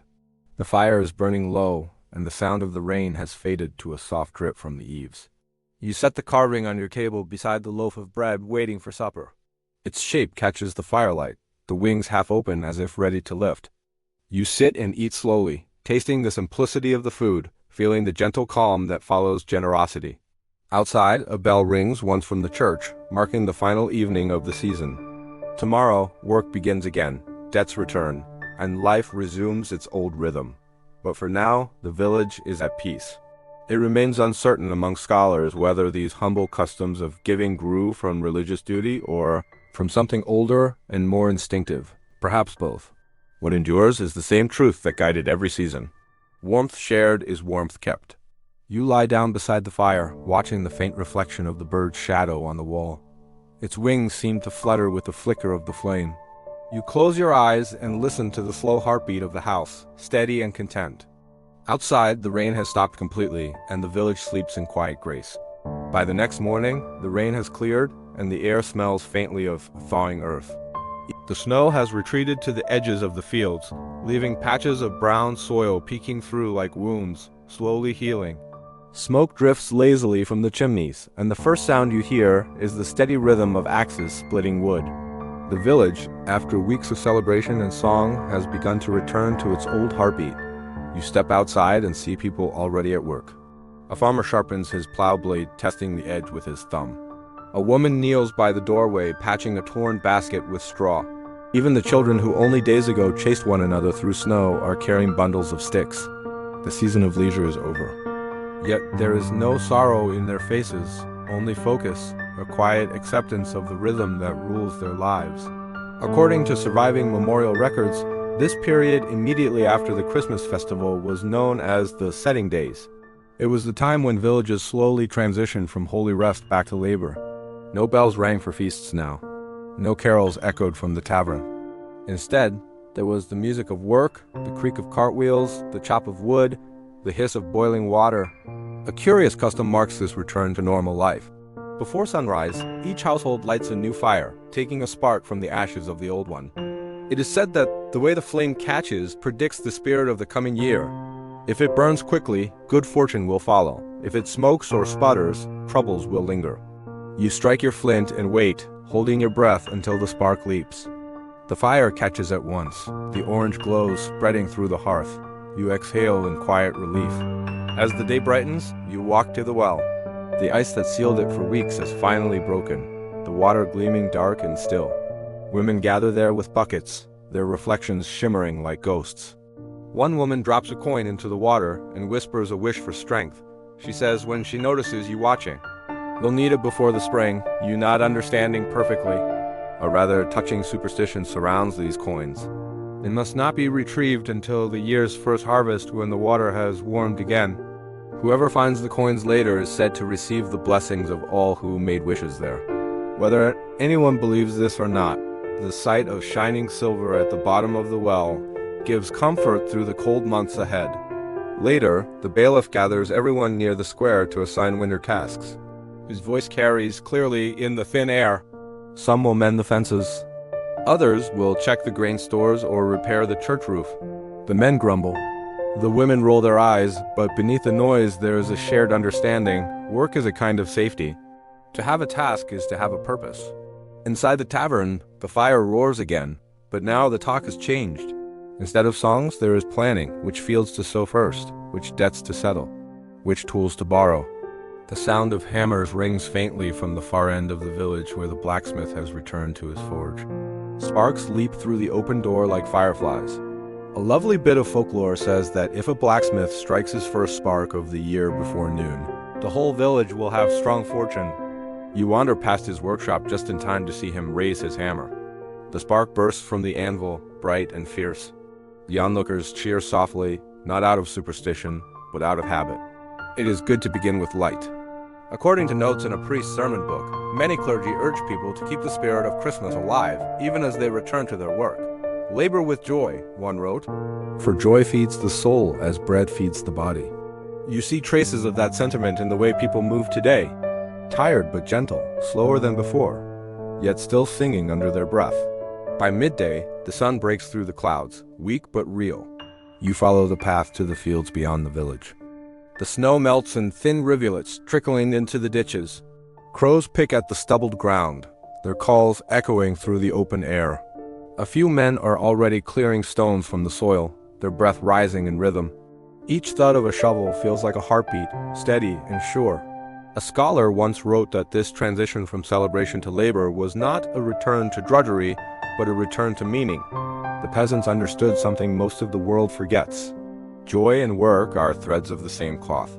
Watching them now, you sense that truth unfolding again in front of you. As evening settles, you return home. The fire burns stronger now, its light steady and warm. On the table lies the small wooden bird given to you days before. You pick it up, turning it in your hand. Its wings catch the firelight, and for a moment it seems to move. You set it on the windowsill, facing outward toward the fading sky, as though keeping watch for the spring. Outside, the last light glows faintly pink against the snow. The air smells clean again, rinsed by rain and smoke. Somewhere in the distance, a cow lows, answered by the faint bark of a dog. Life continues, quiet and constant. Some historians note that this shift from festivity to labor marked the true strength of medieval peasant life, their ability to hold joy and hardship in the same hand without breaking. As you sit by the hearth, listening to the crackle of wood, you understand how that balance kept the village alive through centuries of winters. The warmth of the fire spreads through the room, and your eyelids grow heavy. You listen to the soft sigh of the wind against the thatch, the heartbeat of the season slowing once more. The festival has ended, but its warmth remains, carried in every spark, every shared task, every quiet breath of hope that waits for spring. The sky glows faintly blue at dawn, the kind of pale light that arrives without warmth. A thin mist curls across the fields, clinging to the trees like breath that refuses to fade. The village moves slowly today, as if the people themselves are waking from a long dream. The festivals, the games, the laughter, all have passed. What remains now is reflection. It is the day the villagers call simply the remembering. You open your door to still air and quiet streets. A few figures move between cottages carrying candles and baskets of bread. No one speaks loudly. The snow crunches underfoot, sharp and final. You follow the path toward the church where the doors stand open, spilling a soft golden glow into the cold. Inside, the space feels smaller than usual, the rushes have been swept clean, and the air smells faintly of wax and damp stone. A few villagers kneel in silence, their breath fogging faintly in the chill. The priest stands at the altar reading softly from his book. Though most of the congregation listens more to their own thoughts than to his words, according to surviving parish customs, this day of remembering served as both closure and renewal. It marked the official end of Christmastide when the people gave thanks for surviving another winter and honored those who had not. For peasants, it was not a time for mourning, but for gratitude, a promise that life would keep going, even when the snow tried to stop it. You light a candle at the small side altar, the flame trembling as you set it down. Each family does the same. Soon, the church flickers with dozens of tiny lights, their reflections shimmering against the stone walls like stars trapped indoors. The warmth from the candles gathers slowly, chasing away the chill. A curious custom accompanies the ritual. Each person whispers a single word into the flame, a hope or memory they wish to carry into the new year. The words are not shared aloud. You hear only the soft hiss of wax and the low rustle of cloth. Some say these whispered words rise to heaven. Others believe they sink into the stone beneath the altar where the dead can hear them. You do not know which is true, but both feel possible. After the last prayer, the priest extinguishes all but one candle, the living light. It burns quietly on the altar, a single reminder that warmth persists. He speaks then, not as a sermon, but as a story. He tells of the child born in the dark, who grew to teach that small kindnesses outlast empires. His voice wavers not from weakness but from sincerity. When the people leave the church, the sunlight has grown brighter. The snow glitters like glass. One by one, the villagers return home, still holding pieces of bread blessed during the ceremony. Each bite, they say, ensures good health through the rest of winter. You eat yours slowly, the crust hard but sweet, tasting of smoke and salt. At midday, the priest walks from house to house, carrying a bowl of ash mixed with melted snow. He marks each doorway with a faint gray cross. The gesture is simple, a blend of prayer and protection. "May your home stay warm," he says to each family. Some reply with, "And may your hands stay steady." Others simply smile. According to local belief, these ashes carry the memory of every fire burned since the first day of Christmas. To scatter them at the threshold binds the household to its past, reminding all who enter that warmth must be tended, not taken for granted. Watching him mark your door, you feel that truth settle deep in your chest. The afternoon passes quietly. Children build small figures of snow and decorate them with twigs and berries, pretending they are saints or angels. A group of women bake thin oat cakes, each marked with a small cross before being placed on the griddle. The smell drifts through the lanes, soft and comforting. When the cakes are done, they share them freely, one to every hand that passes. A rather gentle superstition says that if you eat your oatcake before speaking to anyone, your year will be peaceful. So the lanes are silent for a while, filled only with the sound of chewing and snow melting. Then laughter begins again, hesitant but real. It feels like the first hint of spring disguised in winter's mouth. Some historians suggest that this final day of remembrance blended Christian liturgy with older seasonal customs, a mingling of faith and folk memory. It was in essence a way for people to make sense of time itself, to close one circle before opening another. Standing now at your doorway, watching the villagers move through the fading light, you can feel that circle tightening gently around you, too. As evening falls, smoke rises in pale ribbons above the cottages. A faint pink glow lingers on the horizon. The priest passes once more through the lanes, carrying the last flame from the church. He stops at the crossroads and lifts the candle high. The wind bends it but does not extinguish it. "Go with peace," he calls softly. The light remains. You return home and sit by your fire, the last embers of the season flickering low. The small wooden bird on your sill catches the candle light, its wings reflecting the glow. You think of every sound, every smell, every kindness of the past weeks. You think of laughter, of frost, of bread shared between strangers. It remains uncertain whether these closing rituals were meant to please God, comfort the soul, or simply remind the living of their innocence. Whatever the reason, they work. The quiet feels different now, less like emptiness, more like rest. Outside, the stars begin to show, sharp and clear. You take one final look at the sky before closing your door.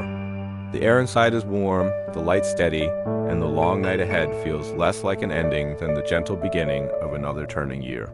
The morning comes softly, carrying the faint gold of sunlight across the frozen fields. The air feels lighter than it has in weeks, washed clean by melting snow. A steady dripping fills the silence as icicles surrender to warmth, one drop at a time. When you step outside, the ground glistens with water, and the wind smells faintly of earth instead of smoke. For the first time in a long while, it feels like winter has begun to loosen its hold. You walk through the lane and see neighbors standing in their doorways, watching the slow thaw. The village looks changed in the new light, less trapped and more awake. Dogs bark lazily, chickens scratch at the slush, and the first raven of the day calls from the church roof. It is not yet spring, but you can feel its promise somewhere just below the surface. According to an old chronicle, peasants believed that the last days of winter held a fragile magic, the power to shape what came next. Whatever you said, thought, or gave during these days would echo through the rest of the year. So the villagers speak kindly, move slowly, and treat even small moments with care. A few men stand near the field's edge, staring at the ground as if waiting for it to breathe. One of them kneels, pressing his palm against the damp soil. "It's waking," he says quietly, his voice full of wonder. The others nod, their faces thoughtful. They know it will still be weeks before the frost is gone, but hope needs no calendar. Inside the cottages, fires burn low again, not from scarcity, but from comfort. The great feast logs have long turned to ash, and now the smaller sticks give steady warmth. Women open windows to let in fresh air, shaking out blankets and scattering herbs to scent the rooms. The air smells of rosemary, juniper, and wood smoke, clean, sharp, alive. A curious little custom returns in this in-between season. Children go from house to house with bits of charcoal wrapped in cloth, offering to share the last fire with neighbors whose hearths have cooled. In return, they receive bread or an apple. The idea is simple: warmth travels best when it is shared. You watch one child run through the lane, clutching a glowing coal in a metal spoon, her face bright with pride. By midday, the village gathers by the well. The ice is fully broken and water flows again, dark and shining. People take turns filling buckets, dipping hands, splashing faces. Someone laughs and others follow. A woman bends to wash her palms and murmurs, "New year, clean hands."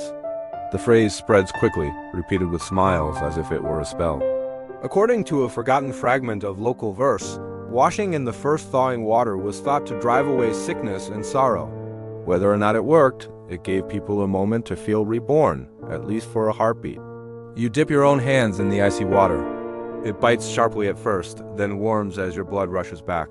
The sensation is both painful and cleansing. The priest joins the crowd later, walking with less authority and more ease. He carries a small jug of holy water, sprinkling a few drops into the well. "To bless what blesses us," he says simply. The villagers nod. Faith and need have learned to share the same language. As the afternoon passes, the sky brightens into a rare pale blue. The thaw continues, turning the lanes into ribbons of mud. Children run through puddles, their laughter echoing off the church walls. A few men begin repairing fences toppled by snow, hammering in rhythm to an old song about planting and patience. The sound rings across the fields like the first pulse of life returning to the land. A scholar once wrote that peasants understood time not as a straight road, but as a circle that folded upon itself. Watching them now, you see that wisdom at work. Each season does not replace the last, but carries its memory forward. A quiet promise that the world keeps healing itself if you give it time. As the sun lowers, the village gathers once more at the edge of the square. A fire has been lit in a shallow pit, fed with scraps of old wood and dried rushes. Everyone takes a turn tossing something into the flames. A splinter of the Yule log, a withered wreath, a burned-out candle. The smoke rises straight into the still air. For endings, someone says softly. And for beginnings, too. The fire crackles, the smell of pine and ash mingling with the chill. For a moment, no one speaks. Then a child hums a simple tune, the same carol sung on Christmas Eve weeks ago. Slowly, the others join in, their voices low but steady. The melody fills the square, winding upward with the smoke until both vanish into the pale evening sky. It remains uncertain among historians whether this closing fire was a true medieval ritual or a later embellishment by memory. Yet the gesture feels right. It ties the circle closed. The cold, the feast, the laughter, the silence, all folded into one last shared flame. As night settles, you walk home. Your boots sinking into soft mud. The stars appear one by one, faint at first, then brighter. The air smells of wet soil and renewal. Inside your cottage, the hearth glows faintly.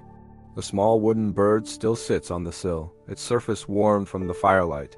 You touch it lightly before lying down. The village outside is quiet again, resting between seasons. For the first time in many weeks, the silence feels natural, not imposed by cold or fear. It feels like a pause before a deep breath, the earth gathering strength to bloom again. You close your eyes to the sound of melting water, steady and soft, like time itself whispering that nothing truly ends. The air has changed. It is still cold, but not the biting cold that cracks skin and freezes breath. It feels gentler now, touched with the faint scent of mud and distant rain. The last snow lies in shallow drifts under the hedges, gray at the edges, where meltwater has begun to eat through. The birds return first. Their calls cut through the morning like threads of sound, stitching the world back together. You step outside and see your breath fade quickly in the soft light. The sun sits low, but it glows with warmth instead of glare. The fields shimmer faintly with dew, and thin shoots of green poke through the soil where frost once ruled. It is still too early to plant, but not too early to hope. The village feels lighter, quieter, in a new way, not the silence of waiting, but the calm that follows survival. The priest stands near the church gate speaking to a few villagers who listen more out of respect than obligation. He tells them to give thanks for endurance. His words drift upward, carried by the same breeze that stirs the branches above. When he finishes, the people nod, not solemnly, but with the small, easy smiles of those who have seen enough hardship to know what gratitude really means. According to one old account, peasants marked this final day of the Christmas season by stepping outside at dawn to face the east. They would whisper their thanks to the sun, promising to keep faith through another year of toil. You lift your eyes toward the pale horizon, feeling the same impulse.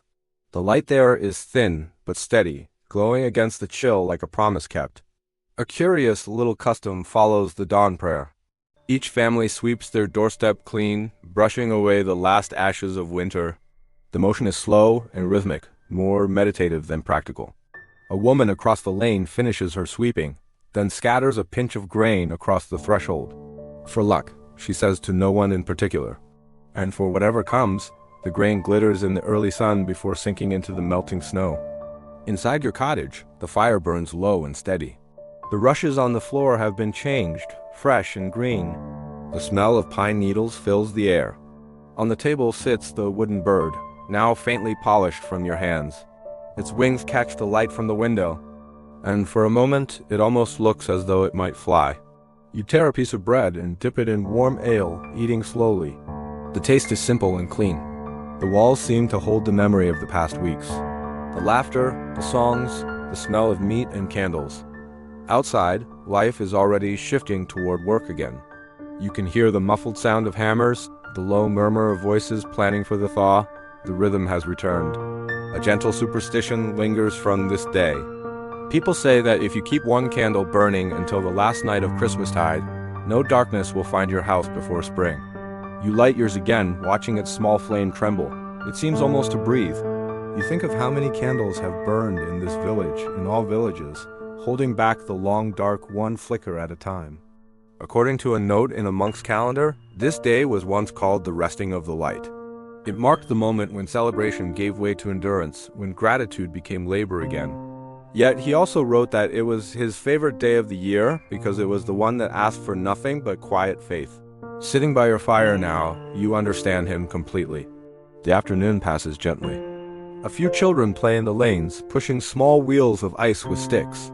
Their laughter drifts like music, rising and falling in the still air. A group of men repair the broken fence by the field, their hammers echoing in rhythm. Life goes on piece by piece as it always has. Some historians later wrote that medieval peasants lived small lives ruled by frost and faith. But watching this quiet day unfold, their world was not small at all. It was vast, filled with moments like this, simple, steady, and sacred in their ordinariness. Every act of sweeping, of mending, of lighting a candle was its own kind of prayer. As the light fades, you step outside once more. The sky burns softly pink and gold above the roofs. Smoke rises in straight columns, carrying the last breath of winter into the open air. You look toward the fields where the ground glows faintly under the setting sun, and you can almost imagine the first shoots of spring stirring below. The bell rings once from the church tower, slow and low. Its sound rolls through the village, not as a call, but as a farewell. The holy season has ended, but the life it sheltered continues. You stand quietly until the echo fades, then turn back toward home. Inside, the candle still burns. The wooden bird keeps its watch by the window. You sit by the fire and feel the weight of the season lift, leaving behind only warmth. The air hums softly with the memory of laughter and the promise of work. You close your eyes, letting the peace of survival sink deep. Perhaps historians will argue forever about the meaning of these festivals. about whether they were born of faith, of hunger, or of habit.